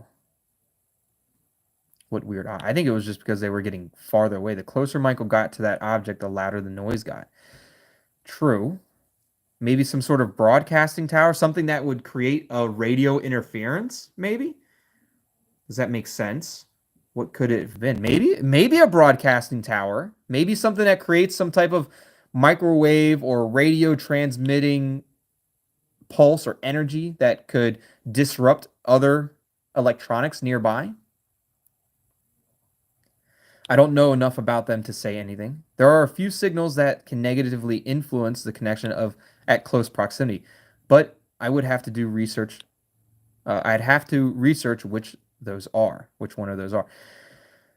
We don't have any time for that. We kind of do, Thomas. We kind of need to have time for that. Anyway, the static noise is an important clue. Don't say it. Look, the static noise is a very important clue, and we kind of need to use a little bit of time to do some research on what could cause that static noise. Because if you find out that a certain item or a certain material or tower or building can cause that noise, and then you can find out where that tower or building or whatever is in your local area, you can find out where Man Without a Face was. Where could Michael have gone with Hannah? Tomorrow is the 10th anniversary of Jennifer's death. Michael has prepared everything for this day. We can assume that this place was not chosen at random. Probably not, no. I bet we would have found a clue in his house. I bet we would have. I bet we would have found a clue in his house. He had to have had, like, a circle around something. Yeah, I bet there was a clue in his house. If only we had more time. No offense, Jesse and Thomas. Look, if only we had more time. Because Jesse and Thomas, they were looking. They were looking. But we just didn't have enough time. And Dan might not have known about that until just now. What? Oh, maybe he did know about it. So wait a sec. What if that noise wasn't an interference? What if it was a waterfall? But a what? Dang it! Me and Dan are the same person. I knew it. It's a damn waterfall. That's what I thought. That would sound similar. Yeah, a waterfall. Michael got closer to that. Michael got closer to. Look, I thought for sure it sounded like a waterfall. I'm a damn genius, and Dan is right there with me. Look, me and Dan, we are the same person. Definitely sounds similar. So that Michael got closer to, question mark. Yeah. Look, Dan, you're on to something. You are on to something. Where is there a waterfall in Duskwood? Yeah, you're right. Cleo, that cart thing at the Pine Glade. You mean the horse carriage tour? Yeah, that. Did they have that 10 years ago too? Of course they did. Exactly the way it is now. Yeah. As far as I know, it's never been changed. So what do we get? What's it about? What are we getting at, Dan? Amanda says Dan and Tongue Tied having a bromance for real. Like, I knew Dan has always been one of my favorite characters. I said that I said that a long time ago. I said that when I first started streaming and commentating on Duskwood, that Dan is one of my favorite characters. I mentioned that. You go back and look at those videos, and you'll see that me and Dan, like, I like Dan as a character. Me and Dan, we get along. I think Hannah mentioned the carriage tour back then. You mean when she brought Lily to you? Okay. What even is the horse carriage tour? You're talking about when she brought Lily to you, right, Dan?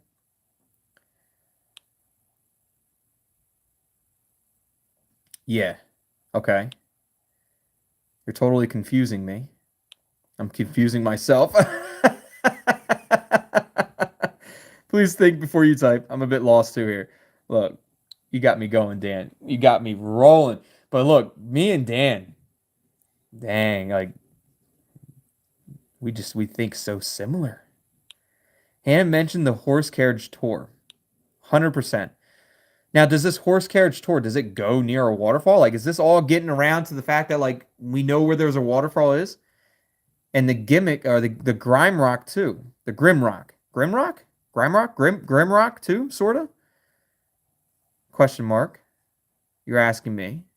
Are you just making this up? Hannah mentioned the horse carriage tour, 100%, and the Grimrock too, sorta. Question mark? What are you getting at, Dan? Is there a waterfall anywhere in Duskwood? That can we just talk about the waterfall? No idea. That's not possible. The Grimrock is one of the locations the carriage tour visits. Okay. Is there water that falls off of it and splashes down into another pool of water? Hence waterfall? Yes, I know that, but what does that have to do with Michael? I'm still confused. What is the Grimrock? Lily's confused too. Dan, I think.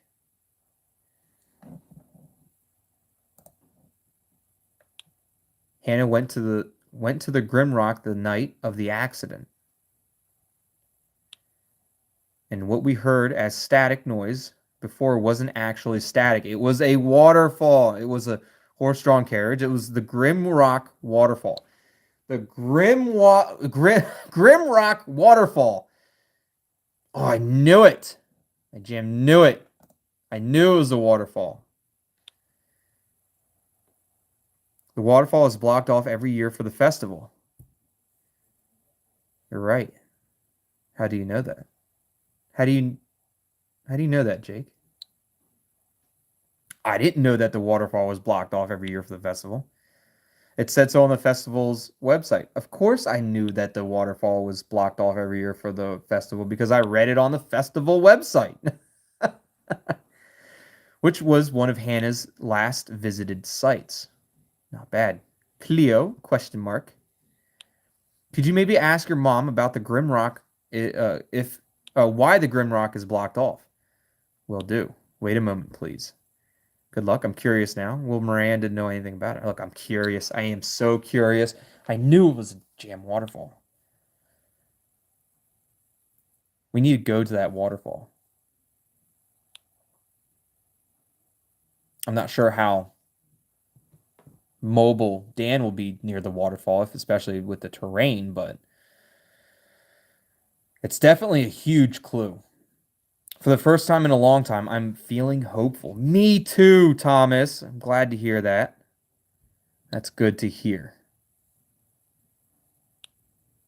Say Grimrock Waterfall 3 times. It's not easy. That reminds me of something weird, says Jesse. Do you remember right at the beginning of our search? Alfie called Cleo the dead girl's friend. Right, I do remember that. Why did he say that if Hannah is still alive?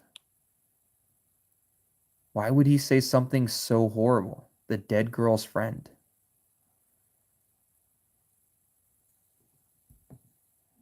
What if he meant Amy? That doesn't really matter. What if he did mean Amy? The dead girl's friend. Amy and Hannah.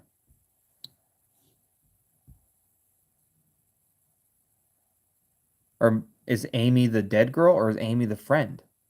Cleo and Amy went to the same drawing class. What if the dead girl wasn't Hannah? I'm sure he saw Amy and Cleo together at some point. What if the dead girl wasn't Hannah? The dead girl's friend. I always thought that the dead girl's friend was Hannah. But who's the dead girl? I'm sure he saw Amy and Cleo together at some point. Cleo and Amy went to the same drawing class. I do remember that Cleo and Amy went to the same drawing class. I do remember that. They were in the same drawing class.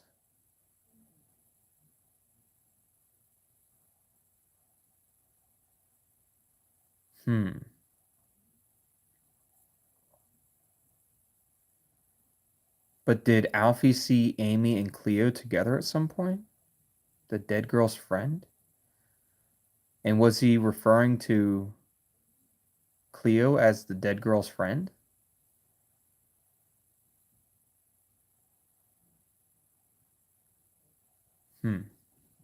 Look, I know that Cleo and Amy had drawing classes together, but Cleo said that she didn't really communicate with Amy that often.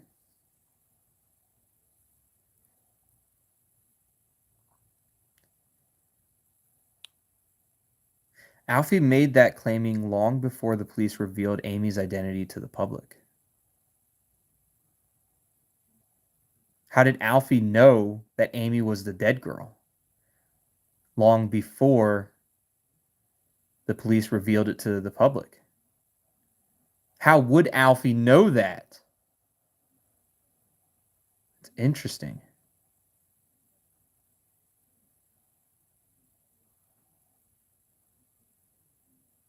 He called Cleo the dead girl's friend because he saw Cleo and Amy not walking, but or maybe they were walking together. I don't know. He saw Cleo and Amy, I guess, together at some point in time. And he said the dead girl's friend, but he knew that Amy was the dead girl long before the police revealed that Amy was the dead girl. And why would Alfie know that? Which means he really was a witness. I bet the police talked to Alfie's mother. Did Alfie actually really see this happen? Was Alfie actually a witness to it?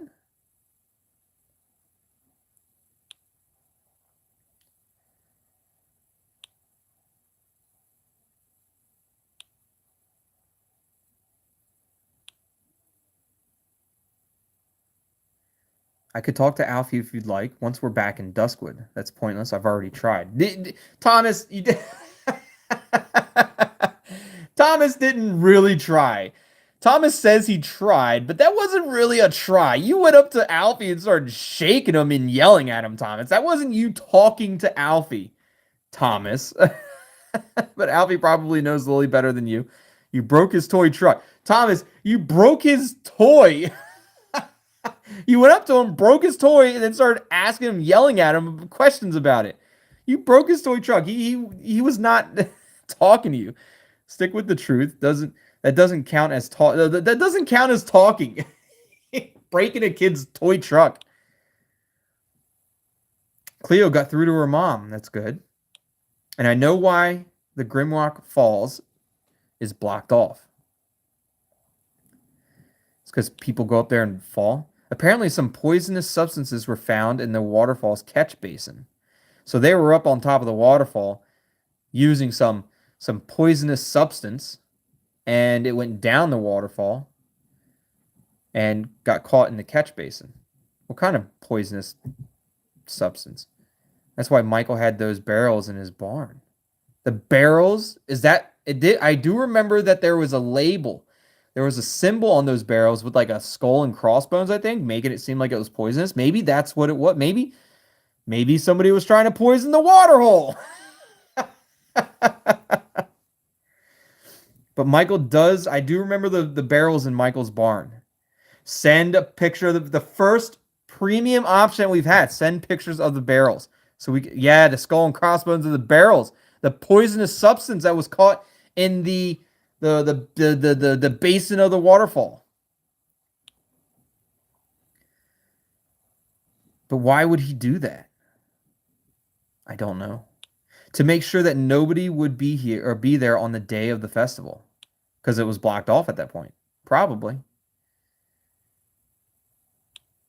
A wide area surround the Grimrock as has been blocked off. Otherwise, it would be full of people there tomorrow.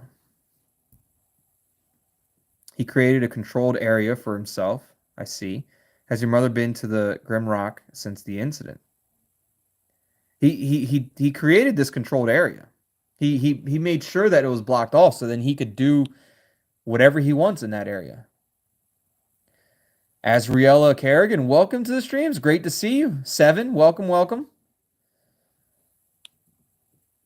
Let's go. I've been waiting for this. I appreciate it. Yeah, it's great to have you guys here. Welcome to the streams. Great to see you again, Azriella. There we have it. That freak took Hannah to the Grimrock.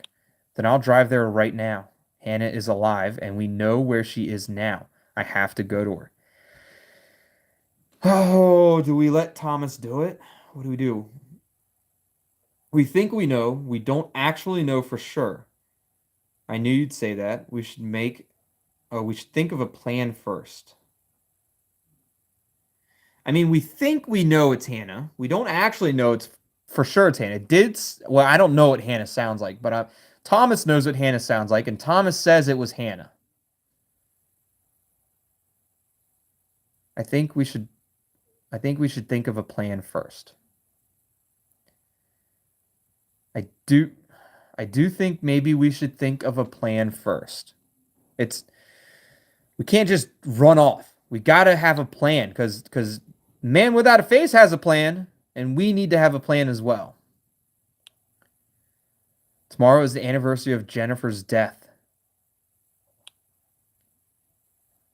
Hannah is only alive because he's waiting for that day. He will finish it.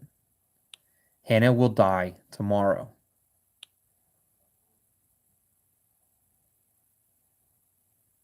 I know it. But you don't. I'm afraid Thomas is right. That's absolute nonsense.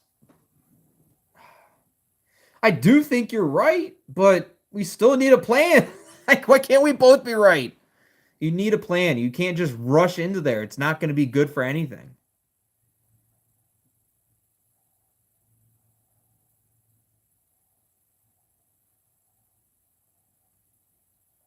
I'm afraid Thomas is right. I think he is right. He is waiting for a specific day. If you're right, Thomas, wouldn't Michael have waited to kill Amy on the anniversary day too? Not necessarily, no. That's what I was thinking. What makes you think that? Maybe something else happened to Amy that caused her or caused the Man Without a Face to kill Amy. I don't know.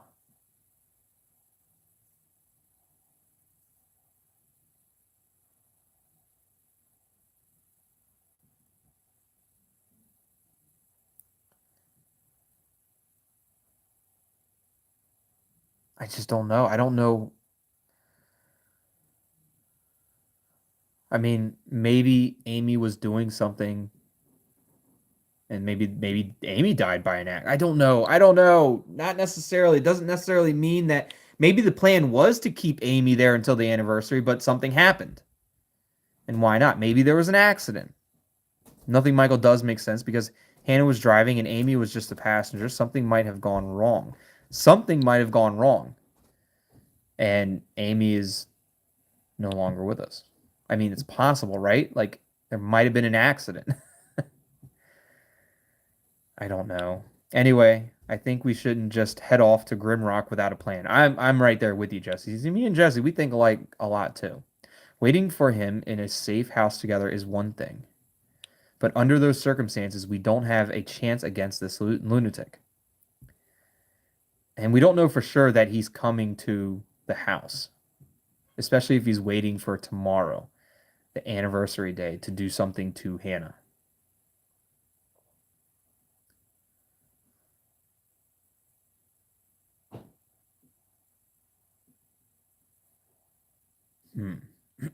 At least not without any further information. We could just be making things worse. A better chance that Hannah has against him on her own, Jesse. Or a better chance than Hannah has against him on her own. It is a better chance, but we still need a plan. You can't just run in there and think that it's going to work. We could potentially make things worse by doing it.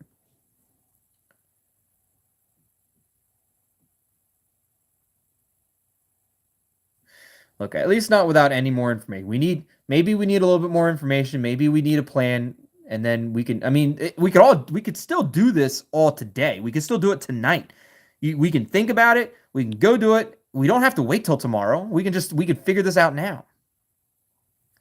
Your words changed nothing for me. I have to go to her. Thomas, please, we shouldn't split up now, no matter what. Your strength comes from being together. That would just play into Michael's hands. I mean, Michael doesn't know that we were listening. Michael doesn't know that we know about the Grimrock Falls. So if we did surprise him there, he would be off guard. It would catch him off guard. He wouldn't know what to expect. But your strength comes with you all together. You can't split up right now. You don't want to split up. You get picked off one at a time.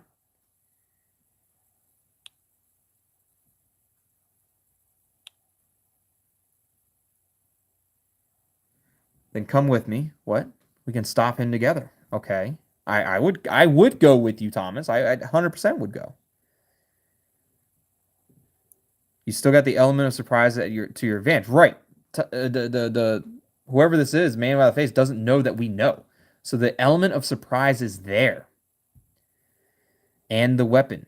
But what do we know? And the weapon. You got a couple tools to your advantage. I'll give you 5 minutes. Decide now. Everyone who wants to join me is welcome. The rest of you can stay here. I don't know if Dan can join you, though. I don't know what type of terrain is there, but I don't think Dan's going to be able to join you. Great. How could he be so irresponsible? I don't believe it. Don't say anything. Look, I'm just not going to say anything for the second time. Just because how far away from you is that water? That is a good question. I didn't like the other two responses because I didn't think Thomas was being irresponsible, but he kind of is a little bit, but not that crazy irresponsible. A little over 45 minutes if we go by car, but then we wouldn't really be at the Grimrock yet. You'd just be there. You still have to walk to the Grimrock. You can't drive directly to the waterfall, but you have to walk quite a bit. In my condition, yeah, Dan can't do that. We'd probably take about 3.5 years if I hurry.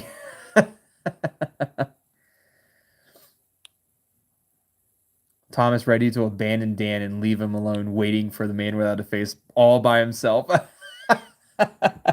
It's true. It's what it seems like, Clary. Maribel says the group shouldn't leave. They should stay together. Better in numbers and controlled surroundings. Right. It is better in numbers and a controlled surrounding, but there's no guarantee that the man without a face is coming to the cabin with Hannah. If the man without a face knows that the entire group is at the cabin, then the man without a face has a sense of confidence to think that nothing is going to stop him at this point in time until he does whatever he wants to do tomorrow at the festival. Maybe that's exactly what the man without a face wants. He wanted the entire group. He wanted the entire group to go out, to get out of Duskwood. That way it gives him the freedom to do whatever he wants to do. He's putting us all in danger, even if he goes alone and we stay here. What's Cleo think? Cleo just signed offline. What's Cleo doing? Cleo's going. It looks like Cleo's going. She just ran to Thomas. And now they're talking. I don't know if that's good or not. Is she going to go? Is she going to go with him? She wants to save Hannah at any cost, I'm pretty sure. Look, I know she wants to save Hannah. Maybe she's even doing it for him. Maybe. I don't know. Cleo is a Thomas simp. Is that true? I never got that impression of Cleo, that Cleo is a Thomas simp.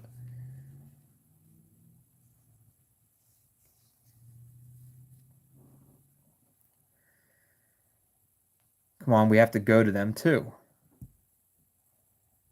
Please convince him to stay. Don't be as reckless as Thomas. Our group has to stay. The group has to stay together. Wherever you go, the group has to stay together with maybe the exception of Dan. Because Dan's kind of limited. It is no use. What do you got to say, Jake? I don't know. I might be making all the wrong choices right now. It is no use. We will be faced with nothing but resistance by using words. They will walk straight into his arms, but it won't be a trap. There's no reason to suspect that he's expecting them, right? There's no reason for us to think that he's expecting the group to show up. He doesn't know that we know. What are you going to do now? They're all going to the Grimrock. I know it. What are you going to do, Jake? You going to go to the Grimrock too? Meet up with them? We must find an alternative? Sounds like a good plan. What would be the alternative, though? We need a good plan. Does finding an alternative sound like a good... We need to find something that we can all agree on, I guess. So maybe that sounds good. Theoretically. Theoretically, it sounds good. But do you have an idea, Jake? Unfortunately not. Well, if we don't have a plan, then I guess we just have to roll with it then, don't we? Let me think. Okay, I'll come up with something.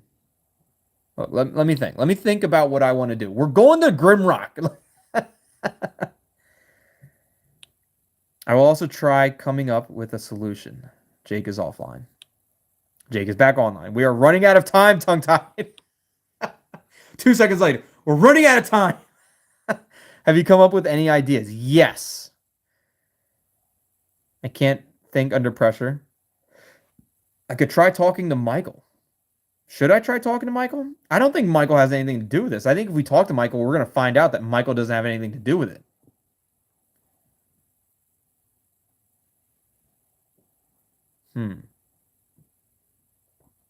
Should we try talking to Michael? Maybe. Maybe we can talk to Michael and figure out something. I'm not sure whether that is such a good idea.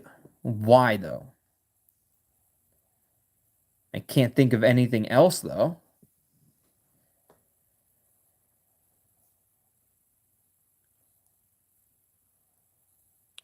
I believe we will end up having to send someone as an alternative to Grimrock. So we're sending someone as an alternative? I don't think that's the alternative, though. That Thomas was going to Grimrock. That was the primary, not the alternative, I thought. But who would we possibly send? I thought of that, too. We're sending Dan. Sending Dan to the Grimrock Falls. But who can we send? I mean, Thomas wants to go. It's not like we have many alternatives to choose from. Like, right, we don't. You either just send Thomas or you send nobody. The person should not be from Duskwood. The person should know their way around Duskwood. They should know their way around Duskwood. You send somebody that doesn't know their way around Duskwood, then they're going to get lost and it's going to be no point. Sarah Bernhauer, welcome to the stream. Welcome, welcome. They should definitely stay together. That's how to survive a lunatic. I agree, Sarah, but it doesn't seem like we're going to be able to get them to stay together unless we get them to stay in the same cabin. But I don't think it's a good idea to stay in a cabin anymore. I think we got to go after... We got to go after the man without a face. We know where he is, and we know that Hannah's there. Someone from Duskwood knows the area, which is very important in this case. Someone who knows Michael would be good. Michael shouldn't know the person. I think it's important that the person knows Hannah. We should be able to trust that person. I think the person shouldn't know Michael, one, and I think the person should be trustworthy, two.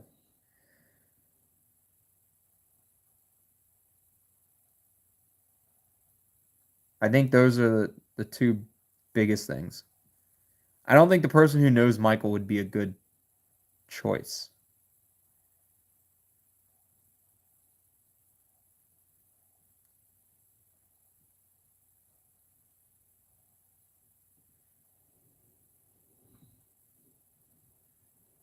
Clary says Thomas would be no use against a man without a face. He needs 2 hands for that tiny flashlight.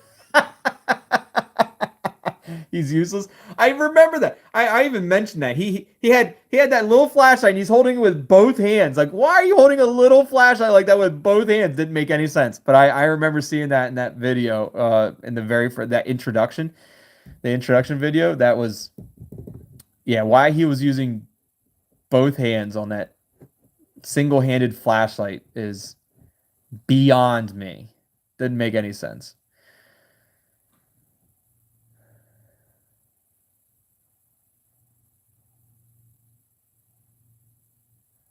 I think it should be somebody that we trust more than it should be somebody that doesn't know Michael.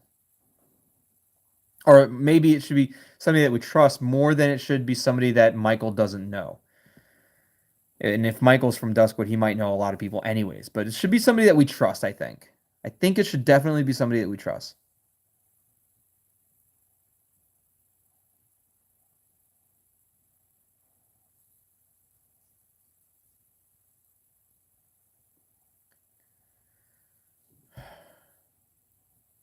It should be someone with combat experience.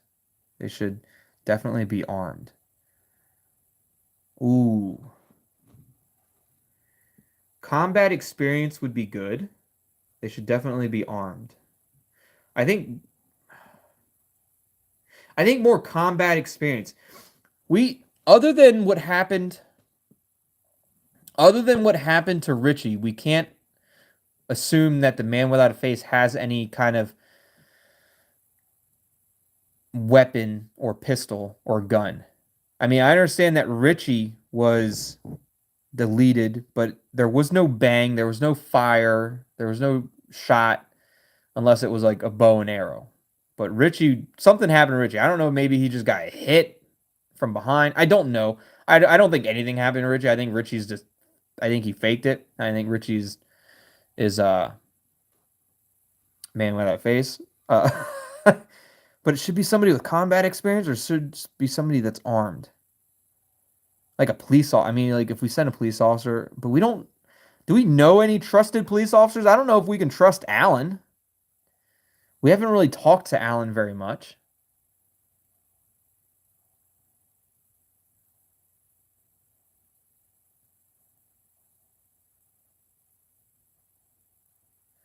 Thought you said Richie faked. I do think he faked his death. I'm just saying, like, if in fact he didn't fake his death, then it would seem like the man without a face has a weapon of some sort. But I do think Richie faked his death, and I don't think that the man without a face is currently armed with a pistol of any type. He maybe some type of weapon, but not necessarily like a gun. But maybe the person that we send should be armed with something. If Phil wasn't in jail, he'd be my first choice. Dan, if only he weren't wheelchair bound. Our options are getting fewer by the second. I don't know if I would send Phil, regardless. I like Phil, but I don't think I would send Phil. If Dan wasn't wheelchair bound, he might be a good option, but Dan's out of the question. But the options are definitely getting fewer by the second.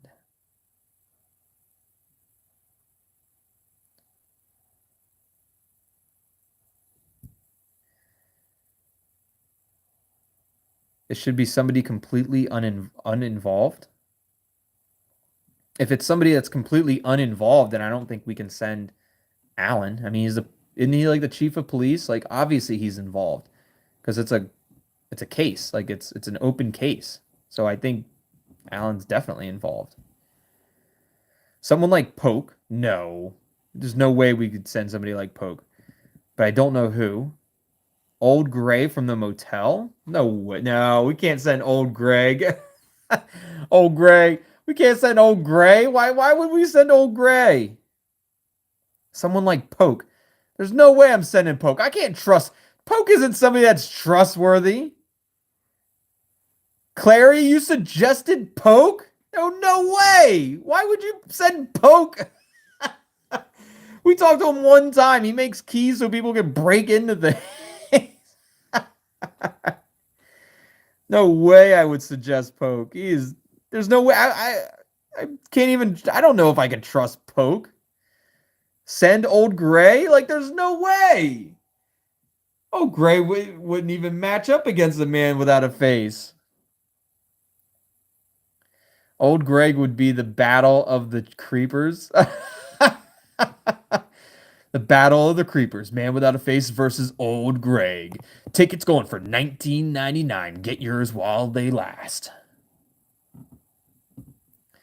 I don't know. I don't know who. I'm not sending either one of them. Both of them are terrible options. And how can we trust either one of them? Please remember that we would be sending this person directly to the culprit. Right. You're right. That'd be far too dangerous. Our culprit would never hurt a bystander. That's not true. And the person would have to believe us too. Be pretty dangerous. I don't know if the person has to. I mean, the person kind of has to believe us. I think it would be better if the person believes us.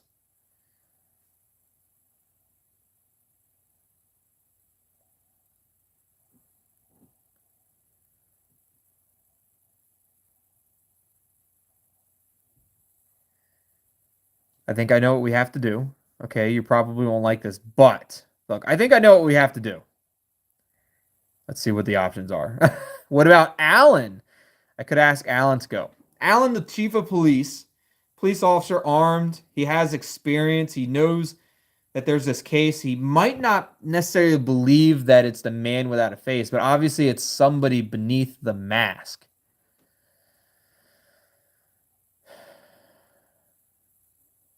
I think we go with Allan. What about Allan? I mean, there were only two options there anyways.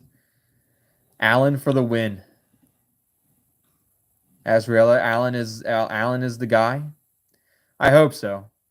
Jake doesn't think so. He says no. No, tongue tie. We can't possibly risk that. I mean, he's the chief of police. He's armed. He also has combat experience. I mean, you learn that. We can't risk not trying. With no alternative, the others are going to go. Jake, listen to me. Look, listen. We need to use Allan. Allan has been very interested in me recently. We have no more time to lose. We have no other choices. He's been very interested lately. I'm sure he'll hear me out. I know the police haven't helped us so far. Look, I think he's gonna hear me out. I think he'll hear me out. I mean, I'm some stranger, has never met him, never even stepped foot in Duskwood, but why wouldn't Allan believe me? Allan has been trained specifically for situations like these. That's the biggest reason. That is probably the biggest reason we want to send Allan, because he's trained for this type of situation. Especially if it turns into a hostage situation, Allan is the guy. You know he's the best option we've got. Look, he's trained for stuff like this. He can confront Michael. Maybe he'll bring the whole police department with him. He can save him. Maybe he brings the SWAT. He brings the SWAT. He brings some canine units. They track him all the way to his little hideout, and then they let the dogs loose. Like let the dogs loose and just tear Michael up, or whoever the man without a face is. Just let him tear Richie up. Maybe he'll bring the whole police force. Maybe he'll bring the entire department. Bring in the SWAT and everyone. Tongue-tied. Jake's like, no. That's not good. I cannot allow you to put yourself in danger. Look, I'm willing to do it. It's not as dangerous as you make it out to be. I won't tell him too much. If Allan arrests Michael, then nobody will be in danger anymore. But see, they will be in danger because it's not Michael. But you know what? It's not nearly as dangerous as you make it out to be. It's not. If I'll only tell him where Hannah is, I can do this. If I make it an anonymous phone call, an anonymous report, like I know where Hannah is, I'm making this anonymously because I'm afraid of my own personal life. Like, but Hannah is here. I know for a fact, and they're gonna say why, and then I'm gonna hang up, and then they just have to go. They have to respond to that clue. Right? Man, I don't know. I'll only tell them where Hannah is. Like, if I tell them where Hannah is, like, they've been looking for Hannah. You know they've been looking for Hannah. But if I'm like, look, Hannah's right here, and then I hang up, they're going to follow that lead. They have to follow the lead. Right? The conversation with Allan is my only chance to help my friends now. You should have already have it. Look, it's the only way I can help everybody. It really is. It might be the only way I can help my friends.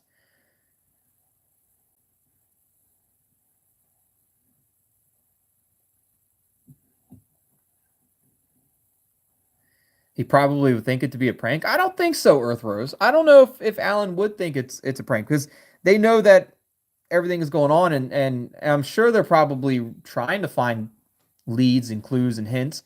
And if I call anonymously and I say, hey, I know that Hannah is at this location, they have to follow that lead. They would have to do something, send somebody. Besides, I can't do it myself. I would go myself if I could, but I can't. I'm not in Duskwood yet. So I can't do anything else. This is the only thing I can do to help. Thomas, Cleo, Lily. Back to the group chat. I'm going to Grimrock now. Wait. Thomas, not so fast. Listen to my proposal first. I have one thing to say. Yes. Just stand by. Let me just talk. I might have an alternative. I have a much better plan. Look, I gotta sweeten this up. I gotta make it look good. I have a much better plan. I'm going to talk to Allan Bloomgate. I'm gonna send him there. Thomas might not like that. How's Allan supposed to help us? Well, he's a police officer. He's the only police chief in Duskwood. He can definitely do a lot more than you. He's going to do a lot more than you, Thomas. He can go instead of you. Look, he's the police chief of Duskwood. He has to help. He has an obligation to help. He committed. He committed an oath. Like, he said an oath of commitment to help the people of Duskwood.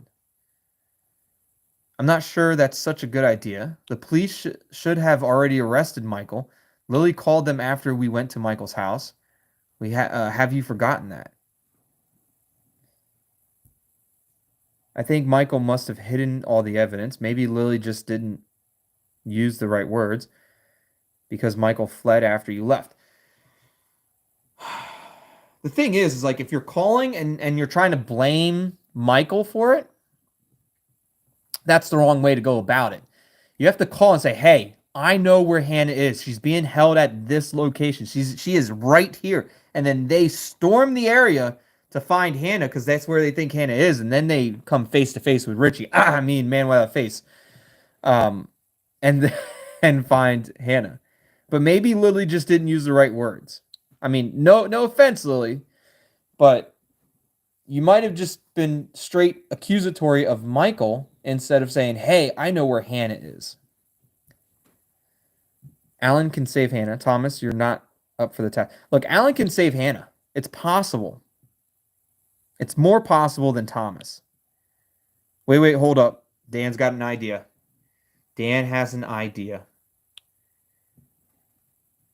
Doesn't this Bloom guy have you down as a suspect? Yes, he does. That's completely irrelevant right now. It kind of isn't. Yes, and I'll disperse him of that notion too, only because I have been avoiding him. Look, it's only because I've been avoiding Allan Bloomgate. He thinks that I'm suspicious, which makes sense. I understand. I get it. But if I do talk to him, I mean, he's got to understand, like, I'm not even in Duskwood. How could I be suspicious? I'm not in Duskwood, but I know where Hannah is. He's got to follow up on the lead. He has to. But I'll disperse him of the fact that he thinks I'm suspicious. I can prove to him that I'm not. Yo. Yo. Either that or you're about to give him more reasons to suspect you. I don't think it's a good idea, says Lily. Thomas is right. Allan should have already helped us. I mean, who's to say he's not trying? I mean, he might be trying, but there's certain things that he can and can't do legally. Was it Hackerboy's idea to let you loose on Allan? No, it was actually mine. He was actually against it. I make my own decisions. He was actually against it, Dan. He was against it. He didn't like that idea. And he still doesn't like the idea. I'm the last person who wants tongue-tied to talk to Allan. But I must respect his decision.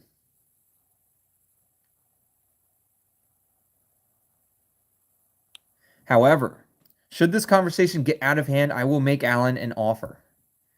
What do you mean? I think I know what you're going to give yourself up, Jake. What do you mean you're going to give him an offer? You're going to offer himself or offer yourself for Allan's help? Allan is very interested in gathering information about me. Even though he might not be aware of that yet. Okay, fine. So he's going to give himself up for Allan's help. I can live with that, says Dan. Tongue-tied. Yes, Jesse. Have you really thought this through? A little bit. I've thought about it in the time span of about 15 minutes. Of course, Jesse. Well, I'm open to any alternative ideas. Look, I've thought about it, Jesse. I'm confident in my abilities, Jesse. Sometimes I think Jake is just too jealous of Allan and to everyone around us. Dea. Really, Dea? You think Jake just gets jealous? I don't know. Maybe. I mean, we know Jake was a little jealous of Phil. But that was the only time I really thought he got any type of jealous, I think. Just give me a few minutes with Allan, okay? Look, just give me a few minutes with Allan. You can trust me. You can trust that I'll do everything I can to make sure that Allan doesn't suspect me and that Allan does actually help. Broly, welcome to the stream. Welcome. Thomas is fine. But you have to promise me that Allan is going to go to the Grimrock right away. I'm going to do everything I can to make sure that Allan goes to Grimrock right away. And that you're going to tell me immediately if you can't convince him to go. Fine. I promise. If you promise me not to go there yourself in the meantime. Look, I promise. I should have made him promise too. But, I can't trust Thomas's promises anyways. So it doesn't matter. But look, you can trust my promise. I can't trust Thomas's promise. But you can trust my promises. I'll let you know of any news. I'll talk to him right away. I'll let you know of any news. Be careful. I'll manage. Fingers crossed. Look, be careful. Continue looking out those windows at your reflection until you turn them lights off. Good luck, tongue-tied. I appreciate it. Thank you. Dan is offline. Cleo's offline. Jesse. What does Jesse have to say? And you've got to promise me not to put yourself in danger, okay? Oh, Jesse. She's looking out for me. Jessie, she's such a good person. Jim Jesse. Why are you all so scared of Allan? I promise. Look, I promise. I promise not to put myself in danger for your sake. Only for you, Jesse.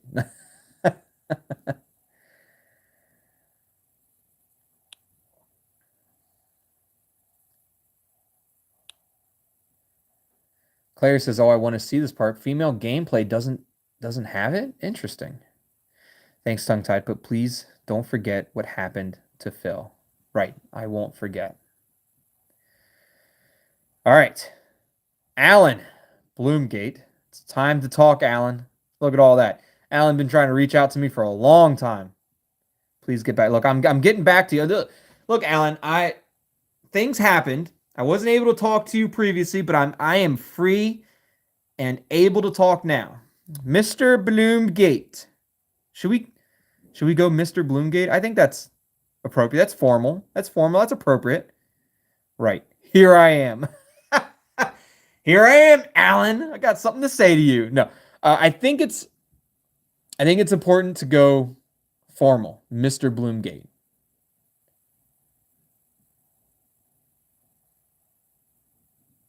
I think let's go Mr. Bloomgate. Let's go formal. It's better than just being like, "Here I am, bitch." What you got for me? I need your help. Yes, I need your help, Mr. Bloomgate. Oh, Jake wants to tell me something. What do you need to? I want to tell you something. What happened? What happened? I cannot foresee what will happen in this conversation with Allan. but I assume that he will initially be very suspicious of you. I'm guessing he will be as well. Do not let that dissuade you. Pay close attention to his words, and most importantly, to your own. Oh, this is going to be really, really interesting. I have a feeling this is where like I can make the right choices or the wrong choices. I need to be very, very particular with what choices I make to Allan Bloomgate. Are you really giving me tips on the topic of conversation? Says Jake, who is like not the best with conversation at all. But look, I know. I got you, Jake. I got it. I'm the best man for this job. Please listen to me. It is very important. It is possible that he will listen to you, believe you, and save Hannah. That's what I want. It is just as possible, however, that you suddenly find yourself at the center of his investigations. I'll be fine, don't worry. That's not going to happen. I'm sure Allan, look, I'm sure Allan's going to help us. He's got to help us. He's got to help us, right? This deal you want to make with Allan. Oh, let's talk about that, Jake. What's this deal you want to make with Allan? You're going to give him your whereabouts. Going to give him information about yourself, Jake. You think that's safe? You think that's not going to put you in danger? Is that your ace up your sleeve? Probably, right? He's going to risk everything. Like Jake has plans to risk everything to save Hannah. But you know what, Jake? I'm risking my own. I'm risking things too to save Hannah, and I'm okay with that. We might be the same person, Jake. as I'm the same with Dan. I want to thank you for that. There's no way this deal is going to happen. Look, I want to thank you for that, Jake. It's reassuring to know, but it won't come. But it's not going to come to that, Jake. You don't have to worry about that. It's not going to come to it. Allan, I must say, I was not expecting you to contact me voluntarily. Well, you don't know anything about me, Allan. Better late than never.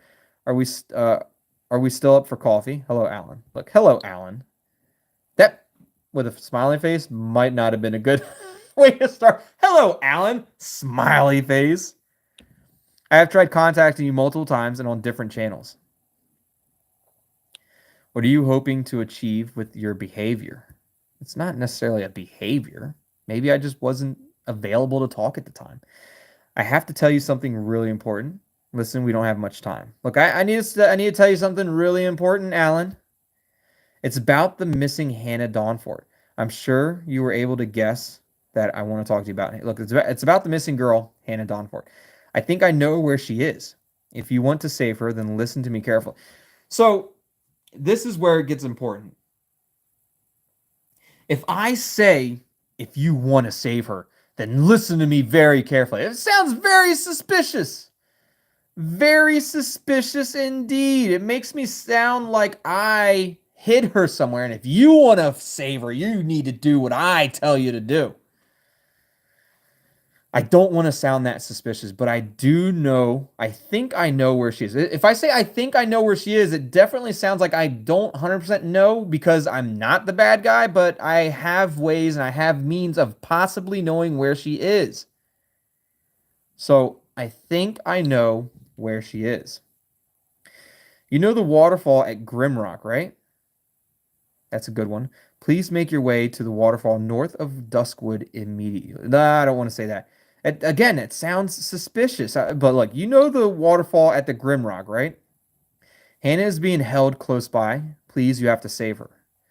She's being held close by. That sounds suspicious, maybe. I probably shouldn't have picked that one. It's a matter of life and death. If you don't hurry up, she's going to die. Look, it's a matter of life and death.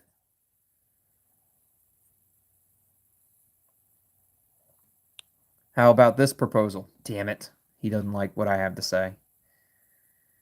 You come to my precinct and tell me all of this in person. I can't. I don't know. I can't do that. We really don't have time for that. Didn't you read anything I just sent? Didn't you just read anything I just... I'm telling you where this girl is. Look, we don't have time for that. We really don't. I can come to Duskwood once all of this is over. If you look, I can be there when this is all over. I'll come. That way I can accept my award for my outstanding bravery and assistance in finding and saving Hannah after this is all over. But you need to find her first and answer any questions you have. Then you can have your conversation with me. Look, then I'll answer the questions as like, how do you feel being the hero? And then I'll answer that question like, I feel great. But the true hero is the people of Duskwood. The true hero is Jake. How am I supposed to be sure that this isn't some kind of sick joke? It's not a sick joke, Allan. What the hell? Because you know deep inside that I'm not joking. Because I'm giving you my word. Do you really want to make that gamble? Ooh, shoot. You bluffing? You want to make that gamble, Allan? If you don't do or hear me out and do what I'm asking you to do, you might just be gambling Hannah's life away. And you really willing to do that? Because we have all of this proof right here. I have proof that says I told you where Hannah is, and if she dies, this gets leaked. This gets leaked to the people of Duskwood. You think they're gonna elect you to be the chief of police again, Allan? You think so? I don't think so, because you knew that she was there. I told you she was there, and then you let her die anyways. They're gonna come at you with pitchforks and torches, and they're gonna tear you apart, Allan. You really want to make that gamble? I kind of want to go with that one. I kind of want to go with the gamble option because I had my own little speech there that I just gave, and I think that was a good speech. I think it was good because I don't think Allan knows deep down inside that I'm not joking. But you really want to make that gamble, Allan? You're really willing to risk your career and potentially your life? Because if this comes out, if this information gets leaked, they're coming after you. And where did you receive this information? Look, I can tell you all that after you find Hannah. From the kidnapper himself. I can't explain that once, or I can explain that once you've saved Hannah. I can't tell you that. I didn't receive it. I found it out for myself. That's true. I didn't receive the information. I found it out myself. I did your job, Allan. I did what you were supposed to do, and I did it better. Tongue-tied should be the chief of police, not Allan. I would have damn already found Hannah if I was the chief of police. 100%.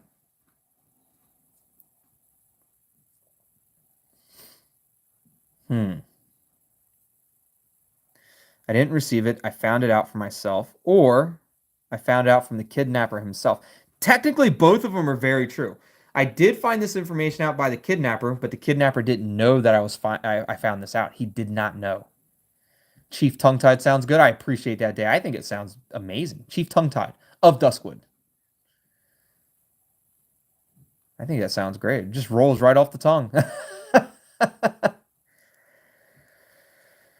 I found out from the kidnapper, or I didn't receive it. I found it out for myself. Look, I'm going to say from the kidnapper himself. That also makes it seem like I'm not the kidnapper, because I found it out from the kidnapper.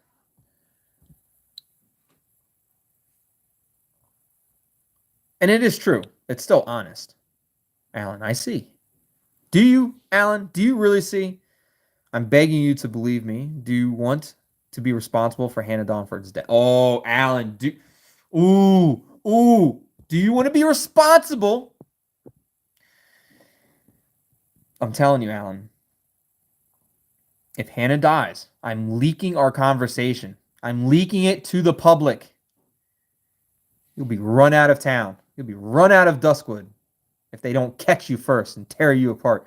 You really want to be responsible for Hannah Donford's death. Because at this point in time, you're gonna be. Her blood will be on your hand for all eternity.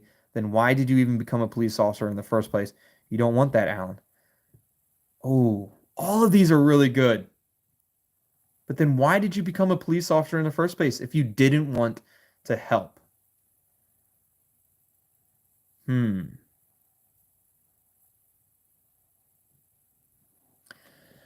What color mask would Chief Tongue-Tied wear? I don't know.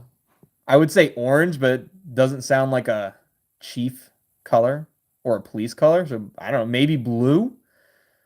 Maybe blue? I don't know. I don't know what colors the chief of police in Duskwood would wear. I would find the color that matches the uniform the best.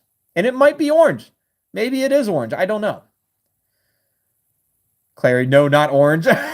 Black and blue. I did say blue. So maybe blue. Probably blue. Maybe. I don't know.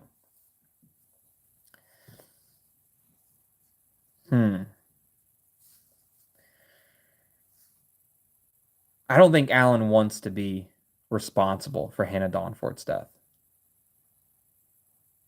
Everyone would know, too. I mean, I haven't told him that in the text, but everyone will find out, Allan. You don't want that. You don't want anyone to find out that you're responsible.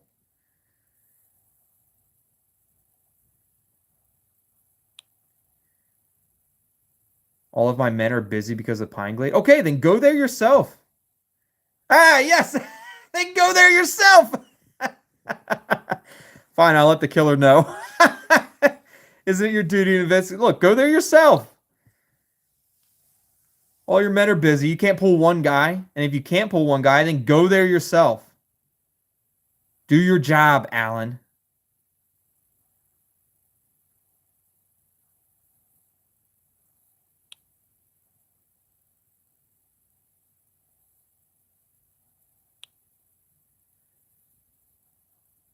Fine, I will go to the Grimrock, but I'm warning you. If I go there and find nothing, you'll find something. Don't worry, you will find something. I love when I answer.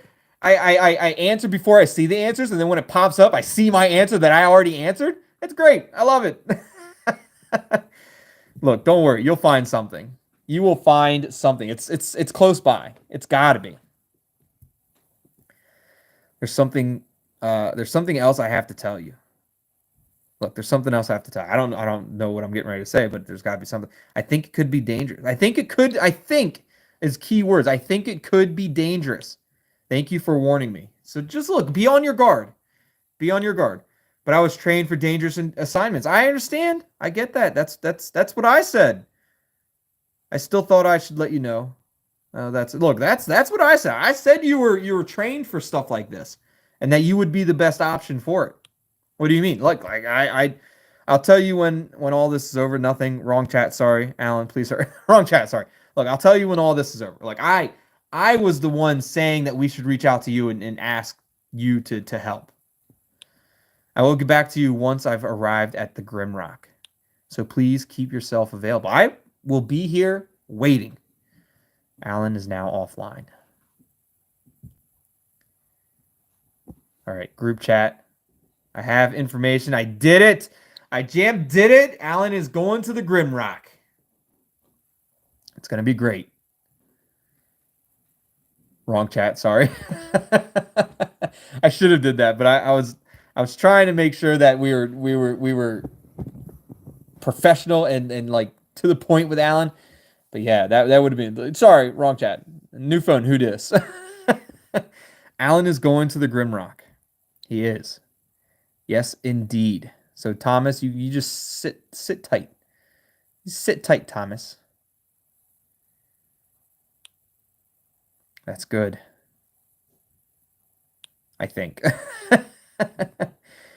I think so, too. It sounded like he was the right person. Look, it sounded like he was the right person for the job. Are you going to tell the others? I'll let you know when Allan contacts. Look, I'll let you know when Allan contacts me again. I think it's important. I think it's very important. Yes, please. He's going to save her, Thomas. Don't worry.